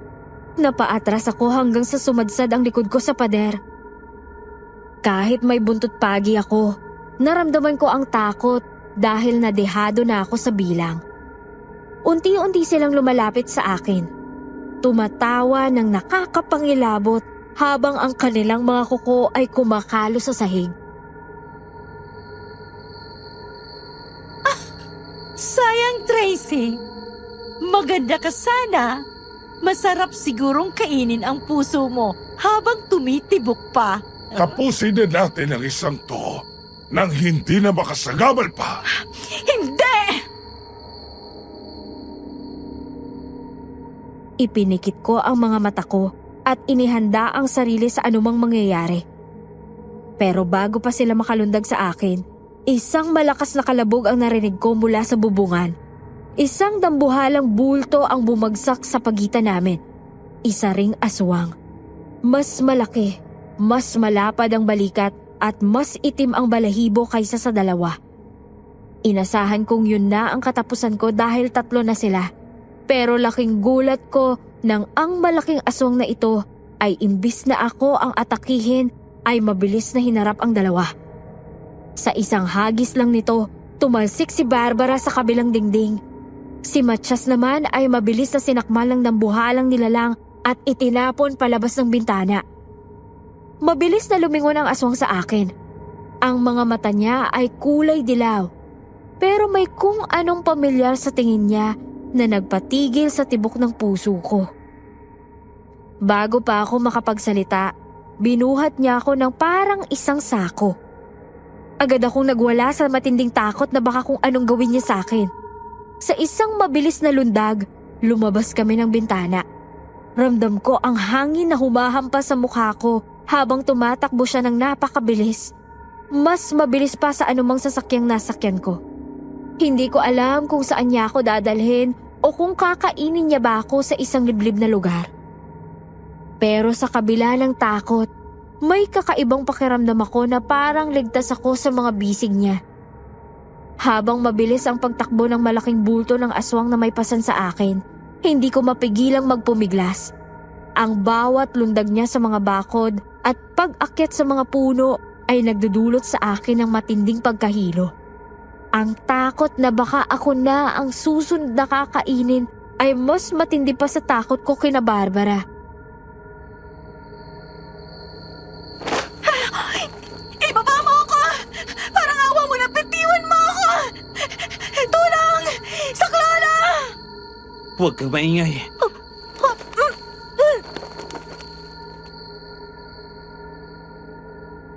Bigla nitong itinakip ang malaki at mabalahibo niyang kamay sa aking bibig. Nanlaki ang mga mata ko. Ngunit sa gitna ng aking pagpupumiglas, napansin kong pamilyar ang tinatahak naming daan. Hanggang sa isang malakas na talon ang ginawa niya patungo sa isang bubungan, bago dahan-dahang bumaba sa isang madilim na likuran ng bahay. Doon, bumukas ang pinto at tumambad ang isang pamilyar na mukha. Mang Dario! Pasok, dali. Tracy, pumasok ka sa loob. Ano pong nangyayari? Bakit ako dinala ng aswang dito? Eh, mamaya ka na magtanong, pumasok ka na muna. Dahan-dahan akong ibinaba ng dambuhalang aswang. Pagkatapak ng paa ko sa lupa, mabilis itong tumalon muli pabalik ng kadiliman at naglaho sa isang iglap. Naiwan akong tulala. Nanginginig at labis na naguguluhan. Agad akong hinila ni Mang Dario, ang tatay ni Jasper, papasok sa kanilang kusina. Uminaho ka, Tracy. Maupo ka muna rito. Ayos ka lang ba? May masakit ba sa'yo? Nasaktan ka ba ng nilang ngayon? Ano? Ano nangyayari, Mang Dario? Bakit? Bakit ako dinala rito ng aswang na yon? Paano kilala niyong halimaw na yon? Hayaan mo magpaliwanag ako sa lahat, Tracy. Alam kong sobrang gulo ng isip mo ngayon. Uminom ka muna ng tubig. Nasaan si Jasper? Maghintay ka lang, Tracy. Lalabas din yun anumang sandali. Huminahong ka lang. Daan dito ka sa ligtas na lugar. Hindi ka magagawang saktan ang mga aswang na may balak na pumatay sa iyo rito. Hindi ako makaupo ng maayos. Ang mga kamay ko ay hindi tumitigil sa panginginig. Paanong ang isang aswang ay maghahatid sa akin dito sa bahay nila Jasper? Maya-maya pa, bumukas ang pinto mula sa labas. Pumasok si Jasper na hingal. Basang-basa ng pawis ang damit at duguan ang ilang bahagi ng kanyang braso. Agad siyang napasalampak sa upuan sa tapat ko. Tila galing sa isang mahabang marathon. Jasper! Salamat sa Diyos at dumating ka na. Saan ka galing? Nagugulan ako. Alam mo bang nangyari sa akin? May aswang na nagdala sa akin dito. Alam ko, Tracy. Alam ko. Anong alam mo? Paano mo nalaman? Nakita mo bang aswang na yon? Bakit parang galing ka sa gulo? Tracy. Ako yung aswang na nagligtas sa'yo. Ano? Pwede ba wag mo akong biruin ng ganyan, Jasper? Hindi ka nakakatawa. Nakita ko ang itsura nun. Dambuhala siya't nakakatakot. Akala ko nga mamamatay na ako dahil 3 aswang nasa harapan ko kanina. Totoo ang sinasabi ko, Tracy. Ako ang kumuha sa'yo sa kwarto mo bago ka pamapatay ni na Barbara at Matias. Napaatras ako hanggang sa tumama ang likod ko sa pader. Hindi ko magawang idikit ang imahe ng mabait at masayahing si Jasper sa dambuhalang aswang na nagligtas sa akin. Tiningnan ko si Mang Dario. Umaasang sasabihin niyang nagbibiro lang ang anak niya, pero seryoso lang ang matanda. Tracy, totoo ang sinabi ni Jasper. Kami ay mga aswang din. Pero huwag kang matakot. Hindi kami katulad ng mga nasa tapat ninyo. Trace, makinig ka. Kami ang mga aswang na tagapangalaga ng kapayapaan. Kami ang nagpapanatili na ang aming lahi ay hindi nananakit o kumakain ng tao. Isang sumpa at biyaya ito na ipinasa sa amin ng mga ninuno namin para protekta ng mga taga rito laban sa mga ligaw na aswang. Pero bakit? Hindi ko pa rin maintindihan kung ano nangyayari. Pinaglalaroan niyo ba ako? Parang bigla na lang akong napaligiran ng mga aswang. Matagal na naming minamadmadahan ang pamilya ni Barbara, Tracy. Noong dumating sila rito, ramdam na namin na may masama silang balak. Lalo na nang mapansin namin biglang nagbago si Peter. Nalaman namin na paubos ng lahi ni na Barbara. Matatanda na sina Loretta at Matias. At si Barbara na lang natitira. Ang hinala namin, ginayuman nila si Peter para maging tagapagparami. Kailangan nila ng lalaking may masidihing pagnanais na magkaanak. Si Peter ang nakita nilang gamitin para muling buhayin ang lahi nilang masama. Ibig mong sabihin, kaya siya parang robot dahil talagang kinokontrol pala nila siya? Oo, Tracy. Ginagamit nila ang enerhiya ni Peter. Kinukuha nila ang buhay niya unti-unti para ilipat sa magiging anak ni Barbara. Kapag nagtagumpay sila, tuluyan ang mawawala ang katinuan ni Peter at magiging isa na rin siyang aswang na walang sariling isip kundi magparami na lang ng magparami. Kanina, plano ko talaga na pasukin ang bahay niyo para iligtas si Peter habang tulog sila. Pero narinig ko ang mga sigaw mo mula sa tapat. Alam ni Jasper na mamamatay ka sa kamay nila kung hindi siya kikilos agad. Mas pinili niyang iligtas ka muna kaysa ituloy ang plano kay Peter dahil alam niyang ikaw lang ang susi para bumalik sa katinuan ang asawa mo. Pero paano si Peter? Iniwan natin siya doon. Jasper, baka kung anong gawin nila sa kanya ngayong alam na nilang tinulungan mo ko. Hindi nila alam na ako yun, Tracy. Ang akala nila ay ibang aswang pumasok sa teritoryo nila. Pero kailangan nating kumilos ng mabilis. Ngayong alam mo na ang totoo tungkol sa amin. Handa ka na bang tulungan kaming bawiin si Peter? Gagawin kong lahat. Kahit ano para sa asawa ko. Hindi ko man lubos na maintindihan ang pinanggalingan nyo. Pero nagtitiwala ako sa inyo ngayon. At kayo lang ang nakikita kong magiging kakampi ko rito. Unti-unti nang nawala ang takot ko sa mag-ama. Sa kabila ng kanilang anyo kapag gabi, ang puso nila ay mas higit na tao kaysa sa mga nagpapanggap na tao sa tapat namin. Habang nakaupo ako sa maliit nilang sofa at nakatingin sa kawalan, unti-unting tumatatak sa isip ko ang lahat. Ang asawa kong si Peter na mahal ko ay hindi lang pala basta ng babae. Ginagawa siyang bihag ng mga aswang para maging breeder o tagapagparami ng lahi nila. At ang mas nakakagulat, si Jasper na itinuring kong kaibigan at ang tatay niyang si Mang Dario ay kauri rin ng mga halimaw na yon. Pero naroon sila, handang tumulong sa akin. Hindi ko alam kung dapat ba akong matakot o magpasalamat. Pero isa lang ang sigurado. Kailangang makuha si Peter bago pa siya tuluyang mawala sa sarili. Idupin mo muna itong chat, Tracy. Pampakalma ng loob. Mahaba-habang gabi ang hinarap mo. Salamat po, Mang Dario. Pasensya na po kayo kung natakot man ako sa inyo. Hindi ko lang talaga akalain na pati kayo na mukhang normal at mababait na tao. May tinatago rin pala sa iba. Ayos lang yun, Trace. Kahit sino naman, mababaliw sa nalaman mo. Pero kailangan nating mag-focus ngayon. Delikado ang kalagayan ni Peter sa puder ni na Barbara. Anong gagawin natin? Sabi niyo unti-unti nilang kinukuha ang enerhiya niya. Gaano pa tayo katagal? Bago siya tuluyang maging isa sa inyo. I mean sa kanila. May 3 araw pa tayo bago sumapit ang kabilugan ng buwan. Yun ang takdang oras para ilipat ang huling bahagi ng buhay ni Peter sa dinadala ni Barbara. Kapag nangyari yon, hindi na siya makababalik sa dating siya. Kaya kailangan natin siyang mailabas doon bago mangyari yon. Ang problema, hindi lang si Barbara ang nandun. Kasama niya ang mga magulang niya.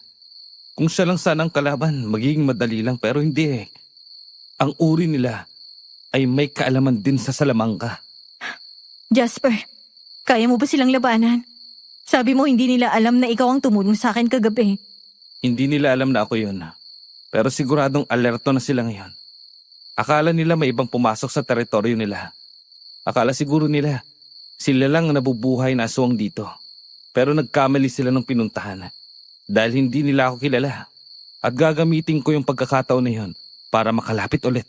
Hindi pwedeng si Jasper lang. Kailangan mo rin sumama, Tracy. Ikaw ang tanging boses na makapagpapagising sa katinuan ni Peter. Ang pag-ibig mo ang pinakamalakas na kontra sa salamangka nila. Gagawin ko, kahit anong mangyari. Hindi ko iiwan si Peter doon. Kahit mamatay pa ako, mabawi ko lang siya. Huwag kang magsalita ng ganyan. Walang mamamatay, Trace. Magpaplano tayo ng maigi. Sa ngayon, dito ka na muna. Protektado ang bahay na to ng mga agimat ni tatay. Hindi sila makakapasok dito kahit pa malaman nilang nandito ka. Sigurado akong sinusubukan ka na rin nilang hanapin ngayon dahil hindi sila titigil hanggat hindi ka nila napapatay. Hindi ako nakatulog ng maayos ng gabing yun. Bawat kaluskos ng dahon sa labas ng bahay nila Jasper ay tila bulong ng mga halimaw na kumuha sa asawa ko. Pagkakita ko sa sikat ng araw, agad kaming kumilos. Punong-puno ako ng pag-asa na mababawi ko na si Peter, na matatapos na ang bangungot na yon. Pero pagdating namin sa tapat ng sarili naming bahay, bumagsak ang puso ko.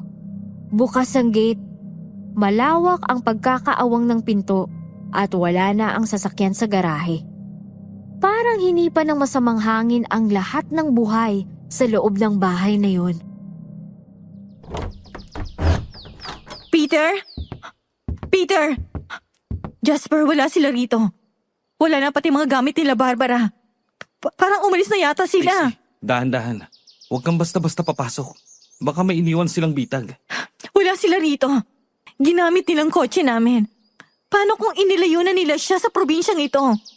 Paano kung hindi ko na siya mahanap? Hindi ko na alam kung saan pa sila maaaring pumunta. Sandali, kumalma ka. Hindi pa sila nakakalayo. Amoy ko pang lansa ng presensya nila. Mangahang paselong ang amoy ni na Matias at Loretta. Hindi bakas nang naiwan nilang amoy ang naamoy ko. Malakas ang pakiramdam kong nandito pa rin sila sa paligid. Sigurado ka? Pero wala nang sasakyan, Jasper. Baka nasa kabilang bayan na sila ngayon o baka nakalayo na talaga sila. Imposible. Ang mga aswang na katulad nila, hindi basta-basta umaalis ng lugar kapag malapit na rin ang kabilugan ng buwan. Dahil mahihirapan na silang makahanap ng panibagong pagtataguan nila. Kailangan nila ng pamilyar na lupa para sa ritual. Narito lang sila sa paligid. Pero saan? Nag-ikot na tayo pero wala tayong makitang bakas. Jasper, natatakot ako para kay Peter. Baka kung anong ginawa nila sa kanya habang nag-aaksaya tayo ng oras dito. Mas magiging matalas ang pakiramdam ko mamayang gabi. Kapag lumabas ng buwan at nagbagong anyo ako, masusundan ko ang bakas nila kahit saang lungga sila magtago. Jasper, may naisip ako.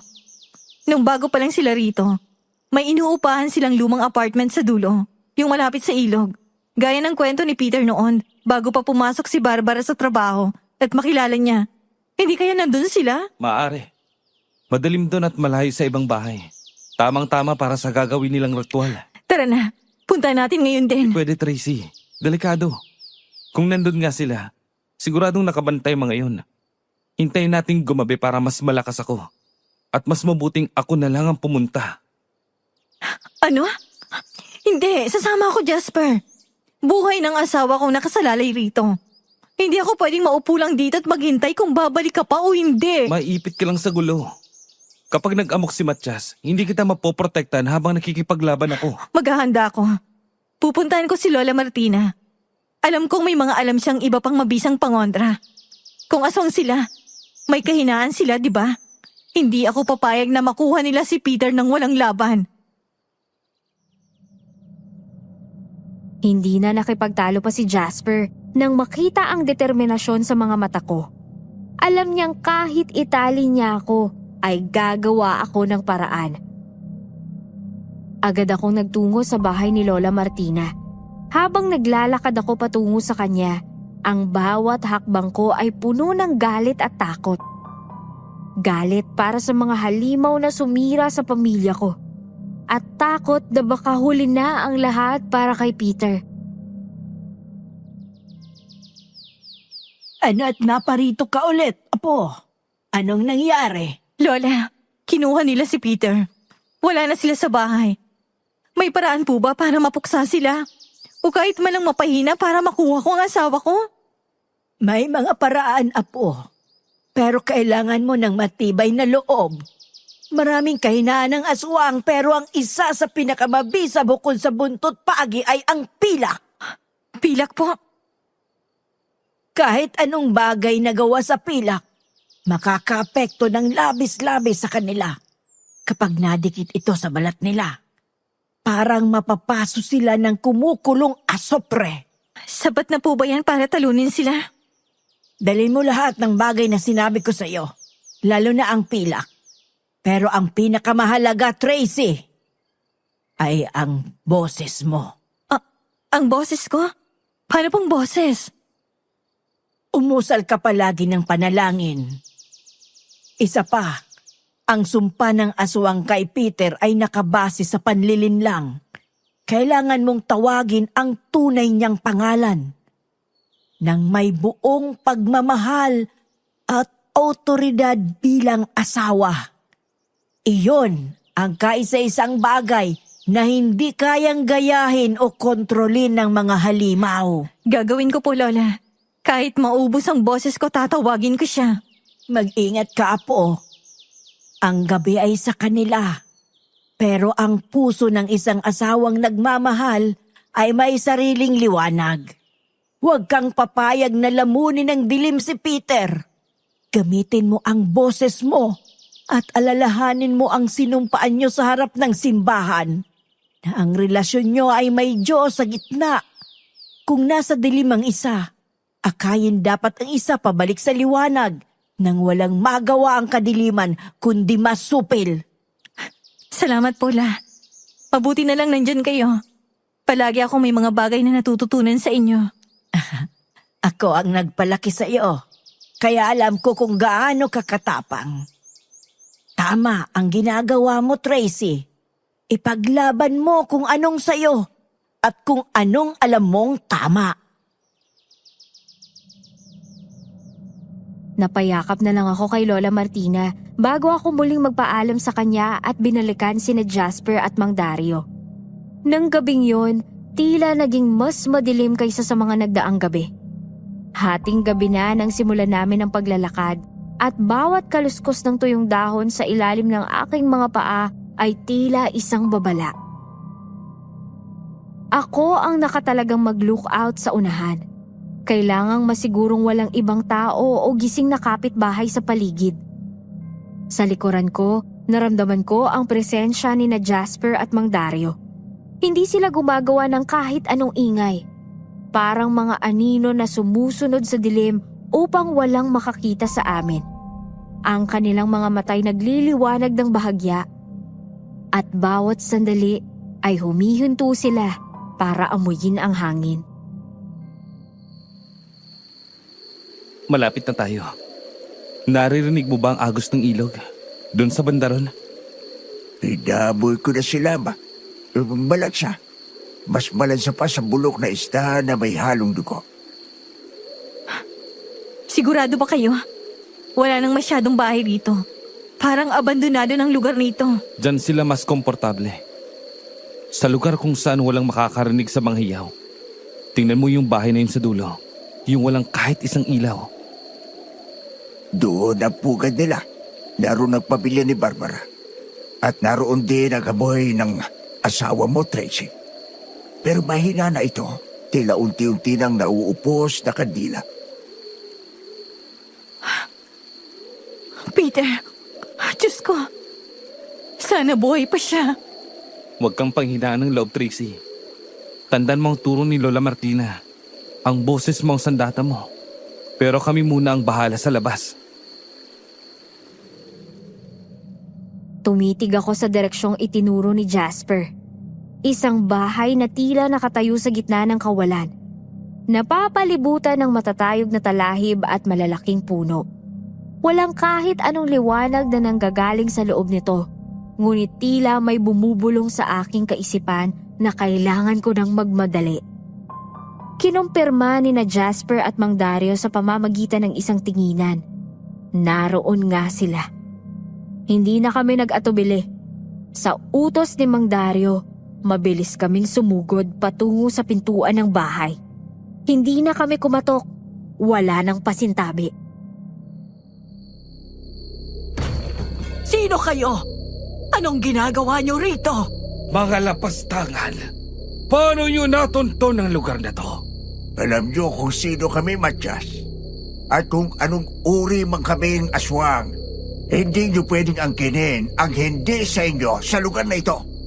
Mga bagong salta na akala kayang pagharian ang baryong nasa pangangalaga ko. Kahit Kahit ano pang sabihin nyo, huli na kayo. Sa amin na si Peter. Pag-aari na namin siya. Magiging ama na siya ng aming bagong lahi. Manahimik ka, Barbara! Doon na nagsimula ang kaguluhan. Nabulabog ang pamilya ni Barbara at sa isang iglap, tila nag-iba ang anyo ng lahat sa loob ng silid. Ang mga mata nila ay naging kasing pula ng nagniningas na apoy at ang kanilang mga kuko ay humaba na parang mga patalim. Mabilis ang bawat galaw. Nakita ko si Mang Dario na sumakmal sa tatay ni Barbara. Habang si Jasper naman ay hinarap ang ina nito. Ang tunog ng mga nagbabanggaang katawan at ang mga ungol na hindi pang tao ay pumuno sa buong kabahayan. Nakasilip ako ng pagkakataon sa gitna ng sagupaan. Hindi na ako nag-isip pa kung paano ako makakaalis basta mahanap ko si Peter kung saan man siya itinago. Akmang tatakbo na ako patungo sa pasilyo nang biglang may humarang sa akin. Si Barbara. Ang ganda niya ay napalitan ng isang mukhang nakakatakot. Punong-puno ng galit at malansang laway na tumutulo mula sa kanyang matatalas na ngipin. Saan ka pupunta, Tracy? Hindi mo ba gustong panuurin kung paano ko gagawing halimaw ang asawa mo? Hindi ko hahayaang mangyari yon, Barbara! Wala kang magagawa. Tao ka lang. Isang mahinang tao na hindi man lang makapagbigay ng anak. Pwes, tingnan natin kung gaano kahina ang taong to! Mabilis kong binunot ang buntot pagi na ibinigay ni Lola Martina. Sa isang iglap, inihagupit ko ito ng buong puwersa kay Barbara. Tumama ito sa kanyang balikat at narinig ko ang nakakangilong tunog ng pagkapaso ng kanyang balat. Sumigaw siya sa sakit. Isang sigaw na tila galing sa ilalim ng lupa. Hindi ko na siya hinintay na makabawi. Kumaripas ako ng takbo papasok sa isang madilim na kwarto kung saan naririnig ko ang isang pamilyar na tunog. Isang boses na sinusubukang sumigaw pero tila may nakabara sa lalamunan.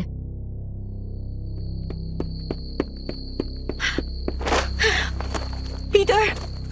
Peter, ikaw ba yan? Mahal! Mahal, nandito na ako. Huwag kang matakot. Ililigtas kita.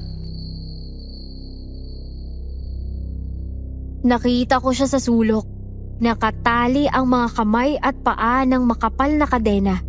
Ang kanyang mukha ay maputlang maputla at ang kanyang mga mata ay tila nakapako sa kawalan. Ngunit nang marinig ang boses ko, bahagyang kumislap ang pagkilala sa mga ito. Agad akong lumapit sa kanya. Binaliwala ang takot na baka bumalik si Barbara at kinalas ang mga nakakabit sa kanya. Peter! Peter, tumingin ka sa akin. Ako to si Tracy, ang asawa mo. Tracy, umalis ka na rito. Bababa ka. Hindi ako aalis nang wala ka. Sinumpa natin to sa harap ng Diyos, di ba? Na hindi tayo mag-iiwanan. Hindi mo sila kaya, Tracy. Hindi ko to rin kaya. Kaya mo. Kaya mo, Peter. Hanggat nandito ako para sa'yo. Lalaban tayo. Kahit anong uri pa sila ng mga demonyo. Kakampi mo ako, Peter. Pagkakampi tayo. Hindi mo ako sinuko. Hindi kita susukuan. Dahil alam kong mahal na mahal mo rin ako. Habang sinusubukan kong kalasin ang mga tali niya, naramdaman ko ang muling paglamig ng paligid. Ang pintuan ng kwarto ay bumukas ng malakas, dahilan para masira ito at tumilapon sa kabilang dako. Doon, nakatayo si Barbara. Mas lalong nag-aapoy ang galit sa mga mata. May hawak siyang isang kakaibang banga na may usok na itim. Akala mo ba'y ganun lang kadali yun? Ang sumpa ko ay nakadikit na sa buto niya. Sa sandaling mabasag ko ang bangang ito, tuluyan na siyang magiging isa sa amin. Gawin mo! Pero dadaan ka muna sa akin! Matapang ka talaga. Pero ang tapang ay hindi sapat para talunin ang kadiliman. Sabi ni Lola Martina, ang boses ko ang liwanag. Peter! Peter, mahal ko! Alalahanin mo kung sino ka. Hindi ka isang halimaw. Ikaw si Peter, ang asawa ko! Aray! Ang ulo ko! Huli na, Tracy!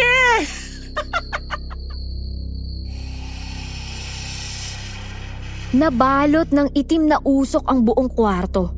Hindi ko na makita ang aking paligid. Ramdam ko ang pag-atake ni Barbara. Ang kanyang mga kuko na muntik nang sumugat sa aking pisngi. Ngunit hindi ako tumigil. Inusal ko ang panalangin na itinuro ni Lola. Isang nakakabinging pagsabog ang yumanig sa buong kwarto. Ang maitim na usok mula sa nabasag na banga ni Barbara ay tila may sariling buhay.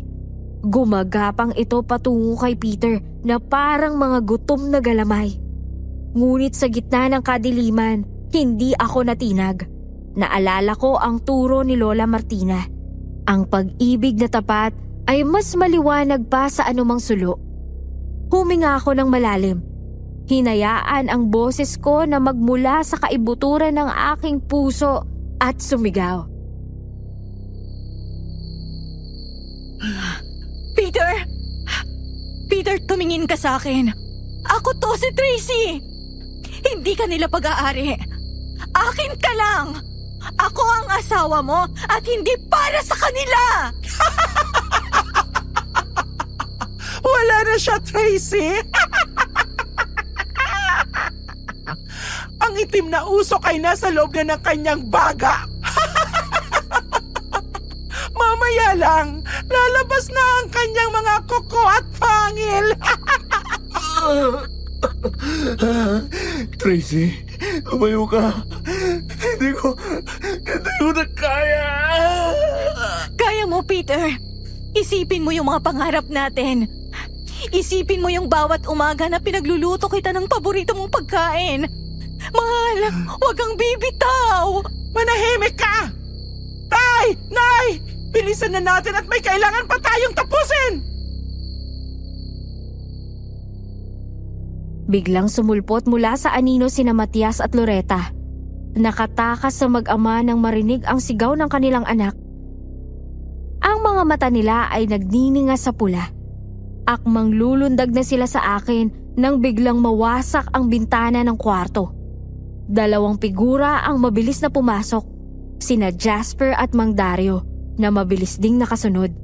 Hawak nila ang mga kakaibang sandata na gawa sa tanso at may mga nakaukit na orasyon na hindi ko matanda ang dala nila bago kami pumunta roon.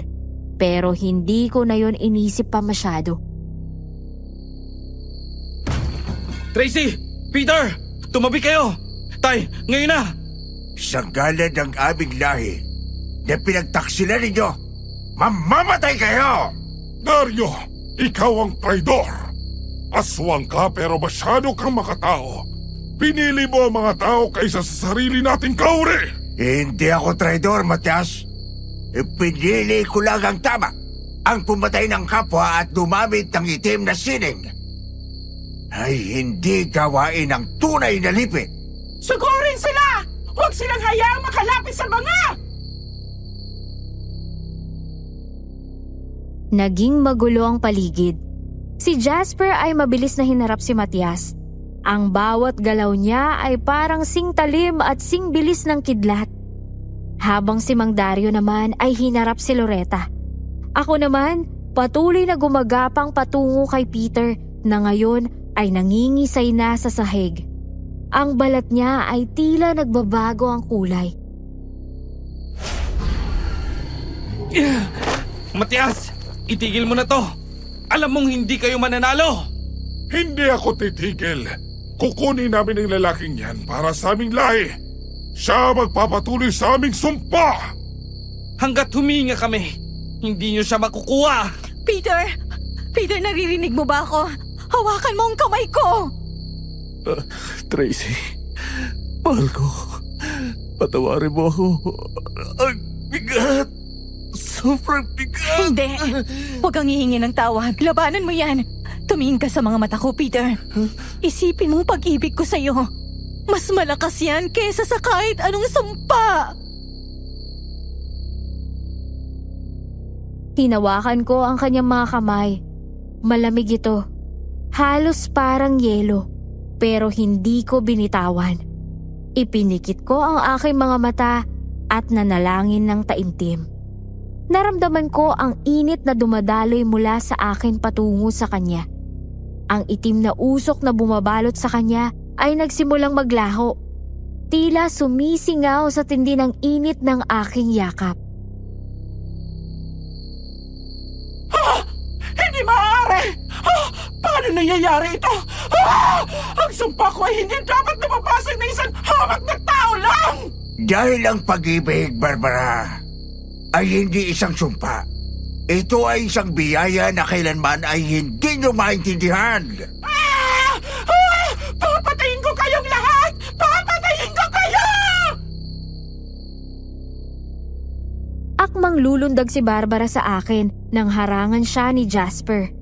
Pero sa hindi inaasahang pagkakataon, mabilis na nakakuha ng pagkakataon si Matias na saksakin si Jasper sa kanyang tagiliran gamit ang isang matulis na kuko. Jasper! Ayos lang, Tracy. Jasper! Tapusin mo na. Tapusin mo na ang dapat na tapusin. Matias, anong ginawa mo sana ko? Hayop ka! Sa sobrang galit ni Magdario, mabilis niyang sinunggaban si Matias sa leeg at itinusok ang isang espesyal na sandata sa puso nito. Isang nakakangilong sigaw ang nagmula kay Matias bago ito unti-unting naging abo. Hindi na rin nakapalagpas si Loretta nang saksakin din siya ni Mang Dario. Ang dalawang matandang aswang ay naglaho na parang bula. Natira na lang si Barbara na nanginginig na sa takot. Nakasandal sa pader habang hawak-hawak ang kanyang nasirang banga. Hindi ito pwede! Kami ang dapat na mamuno! Kami ang mas malakas! Tapos na ang laban, Barbara. Wala ka ng kakampi. Akala niyo ba? Kung mamamatay ako, isasama ko ang lalaking mahal mo, Tracy! Mabilis na kumuha si Barbara ng isang piraso ng matulis na basag na banga at akmang itinusok ito sa sarili niyang dibdib habang bumubulong ng isang huling sumpa. Ngunit bago pa niya magawa yon, isang malakas na sipa ang nagmula kay Peter. Naganap nang nagbalik ang katinoan. Huwag mong susubukang hawakan ng asawa ko o kahit ang sarili mo bilang paraan para masaktan kami gamit ang salamangka. Tapos na ang pangluloko mo, Barbara! Peter, mahal kita. Ginawa ko lang to dahil gusto kitang makasama habang buhay. Gusto kitang bigyan ng anak. Gusto mo yon, hindi ba? Hindi pag-ibig ang tawag doon. Kasakiman yon. At ngayon, pagbabayaran mo ang lahat. Nilapitan ni Mang Dario si Barbara. Sa isang mabilis na kumpas ng kamay, binulungan niya ito ng isang salitang hindi ko naintindihan.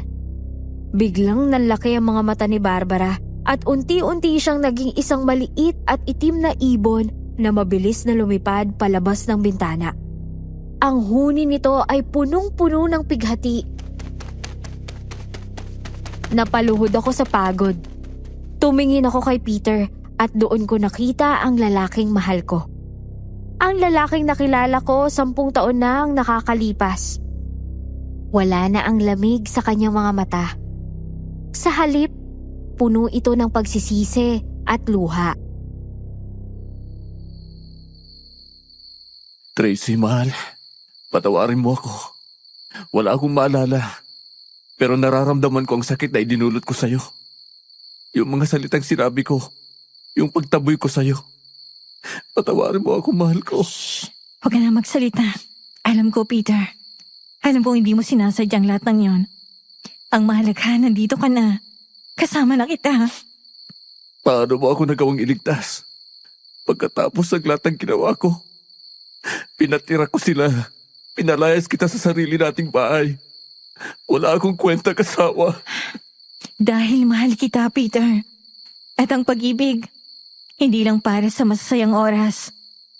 Ito ay para rin sa mga panahong kailangan nating ipaglaban ang isa't isa, laban sa kadiliman. Sabi ko naman sa'yo, Trace. Matapang ka. At Peter, pare, welcome back. Salamat, Jasper. Putan ko sa inyo ang buhay ko. Mang Dario, maraming salamat po. Huwag ka sa akin magpasalamat, Peter. Magpasalamat ka sa asawa mo. Kung hindi dahil sa kanyang pananampalataya at pagmamahal, tuluyan ka nang naging isa sa amin. 3 linggo ang mabilis na lumipas matapos ang gabing halos kumitil sa aming mga buhay. Ang sugat sa katawan ni na Peter at Jasper ay unti-unti nang naghihilom. Pero ang mas mahalaga ay ang unti-unting pagbabalik ng dating sigla sa aming tahanan. Wala na ang malansang amoy. Wala na ang mabigat na pakiramdam na tila may nakatingin sa bawat sulok. Noong hapong iyon, inimbitahan namin sina Jasper at Mang Dario para sa isang simpleng salo-salo. Gusto ni Peter na formal na magpasalamat sa 2 lalaking naging katuwang ko sa pagbawi sa kanya.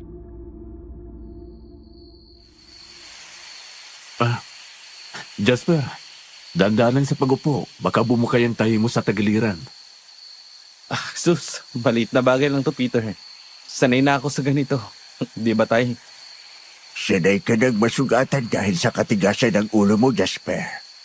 Pero sa pagkakataong ito, masasabi kong sulit ang bawat galos. Mang Dario, Jasper, hindi ko alam kung paano sisimulan.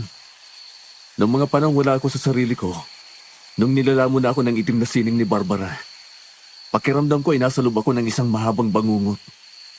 Naririnig ko ang boses si Tracy, pero hindi ko siya maabot. Naintindihan namin, pare.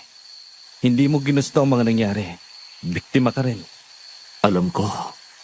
Pero kung hindi dahil sa inyong dalawa, baka tuluyan na akong naging halimaw. Mang Dario, salamat sa paggabay kay Tracy. Salamat sa pagbabantay sa kanya noong mga panahong ako dapat ang gumagawa nun. Pero ako pang nagtataboy sa kanya. Wala nang Peter. Tungkulin namin mga nakakaalam na protektahan ang mga inosente. At isa pa, nakita ko ang determinasyon sa mga mata ng asawa mo. Kahit hindi ako tumulong, gagawa at gagawa ng paraan niya si Tracy dahil sa pagmamahal niya sa iyo. Jasper, salamat sa pagtayo bilang kapatid sa asawa ko. Alam kong delikado ang pinasok niyo, pero hindi mo siya iniwan. Pamilya tayo, di ba? At saka, sino ba namang hindi gaganahan lumaban kung ang kasama mo ay kasing tapang ni Tracy? Muntik na nga ako mapapalakpak nung makita ko siyang hinarap si Barbara nang walang takot. Kaya nga, sobrang swerte ko. Inilapag ko ang isang tray ng malamig na juice sa lamesa. Nakita ko ang senseridad sa mga mata ni Peter. Iba na ang tingin niya noong mga oras na yon. Puno ng buhay, pag-asa, at higit sa lahat, pagmamahal. Wala na ang itim na bahid sa kanyang aura na dati ay nagpapakilabot sa akin. Oh, kumain na muna kayo rito. Luto ng inasal na manok. Salamat, Tracy. Napakasarap talagang makakita ng ganito. Payapa at masaya. Oo nga, sayang wala si Lola Martina rito. Pinuntahan siya ni Peter kaninang umaga, Jasper. Nagpadala siya ng mga prutas. Sabi niya ay magpapahinga raw muna siya dahil napagod din sa paggawa ng mga protection para sa bahay. Pero bago kayo umalis mamaya, mayroon akong munting regalo sa inyo. Hindi nito matutumbasan ang buhay ko. Pero sana ay makatulong ito sa inyong mga adhikain sa baryo. Hindi mo na kailangan gawin yan, Peter. Sapat na sa amin na makitang maayos kayo. Gusto ko po itong gawin, Mang Dario. Para na rin sa ikakatahimik ng loob ko. Nagpatuloy ang aming kwentuhan hanggang sa lumubog ang araw. Punong-puno ng tawanan ng paligid. Isang bagay na akala ko ay hindi ko na muling mararanasan sa bakurang yon. Nang makauwi na ang aming mga panauhin, naiwan kaming dalawa ni Peter sa balkonahe, nakatingin sa mga bituin. Tracy, Bakit, mahal? maraming salamat. Ilang beses ko na niyang narinig sa'yo. Hindi, iba to. Gusto ko magpasalamat sa'yo ng personal. Tracy, pinalayas kita. Sinigawan kita. Ipinagpalit kita sa harap ng maraming tao dahil sa sumpa na yun. Pero kahit isang beses, hindi mo ako sinukuan. Mahal, alam ko namang hindi ikaw yun eh. Alam ko nga, Peter, na mahal ko ay hindi kayang gawin ang mga bagay na yun. Pero ang tapang mo, yung harapin ang mga aswang na yun para lang bawiin ako. Hindi ko alam kung saan mo kinuha ang lakas na yun. Kung ako ang nasa kalagayan mo, baka nabahag na ang buntot ko sa takot. Kinuha ko ang lakas ko sa bawat alaala natin. Sa bawat pangakong binitawan natin sa harap ng Diyos. Peter, asawa kita. Bahagi ka ng buhay ko. Kapag nawala ka, para na rin nawala ang kalahati ng pagkatao ko. Ipinapangako ko, Tracy. Sa buong buhay ko, babawi ako sa'yo. Hindi na tayo magkakaiwalay. Ikaw ang bayani ng buhay ko. Nararamdaman ko ang init ng kanyang katawan at ang tapat na pintig ng kanyang puso. Sa sandaling yon, alam kong nabaon na talaga sa limot ang masakit na nakaraan. 3 buwan ang mabilis na lumipas. Ang aming buhay ay bumalik na sa normal na daloy. Si Peter ay naging mas maalaga, malambing at mapagmahal. Ang bahay namin ay muli naming pininturahan ng kulay puti. Simbolo ng bagong simula at kalinisan. Pero nitong mga nakaraang linggo, napapansin kong tila lagi akong nahihilo at walang gana sa pagkain. Mahal, ayos ka lang ba? Kanina ka palabas-pasok sa banyo. Masama bang tiyan mo? Hindi ko alam, Peter. Parang umiikot ang paningin ko pagising ko pa lang eh. Ha?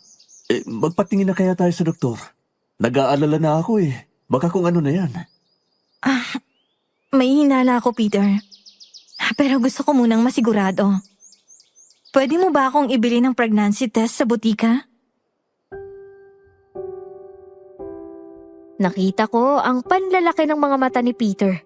Ang kanyang mukha ay biglang nagliwanag na tila nakakita ng isang himala. Hindi na siya nag-aksaya ng panahon. Mabilis siyang nagbihis at kumaripas ng takbo palabas ng bahay.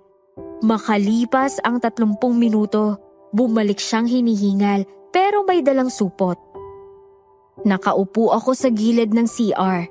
Hawak ang maliit na stick. Ang puso ko ay kabog ng kabog. Panalangin ko na sana ay ito na ang sagot sa aming mga pangarap. Nang makita ko ang resulta, hindi ko mapigilang mapaluha. 2 pulang guhit. Isang napakalinaw na senyales ng bagong buhay. Peter? Ano? Mahal, anong sabi? Peter, magiging tatay ka na. Talaga? Buntis ka? Kakaanak na tayo? Oo, Peter, buntis ako. Yes! Salamat po, Panginoon. Tracy, maraming salamat. Ito na ang pinakamagandang balita sa buong buhay ko. Dahan-dahan, Peter, baka mahilo ko lalo. Sorry. Sobrang psycho lang talaga. Magkakaroon na tayo ng maliit na Tracy o maliit na Peter. Aalagaan ko kayo. Hindi ko kayo pababayaan. Niyakap ako ni Peter ng mahigpit. Isang yakap na puno ng pangako at pasasalamat.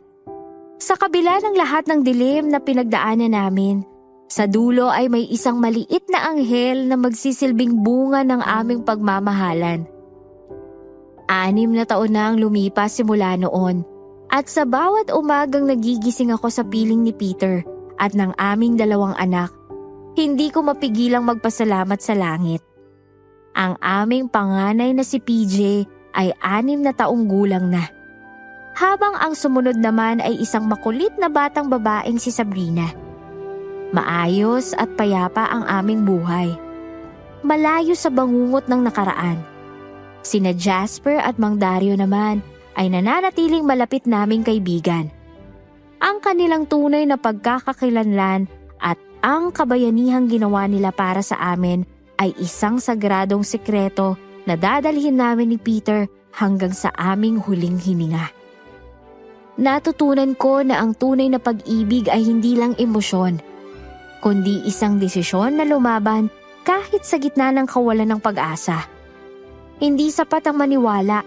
Kailangan mong manindigan at maging matapang para sa mga taong mahal mo. Ang kadiliman ay laging nandyan. Pero ang liwanag ng katapatan at pananampalataya ang laging mananaig. Muli, ako po si Tracy at maraming salamat sa pakikinig. Aswang Radio.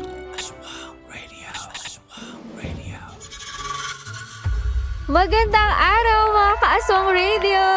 Ako po ang inyong lingkod, DJ Paola, at heto na naman tayo para maghimay ng isang kwentong talagang nagpataas ng ating mga balahibo.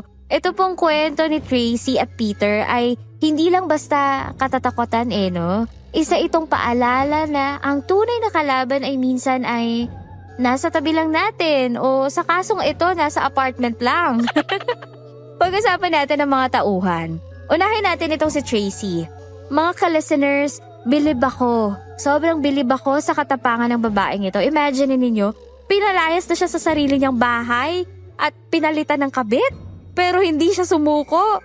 Kahit na PCOS ang dahilan ng kanyang insecurities, nako pinatunayan niyang ang pag-ibig ng isang asawa ay mas malakas pa sa kahit anong sumpa. At ito si Peter, kawawang Peter.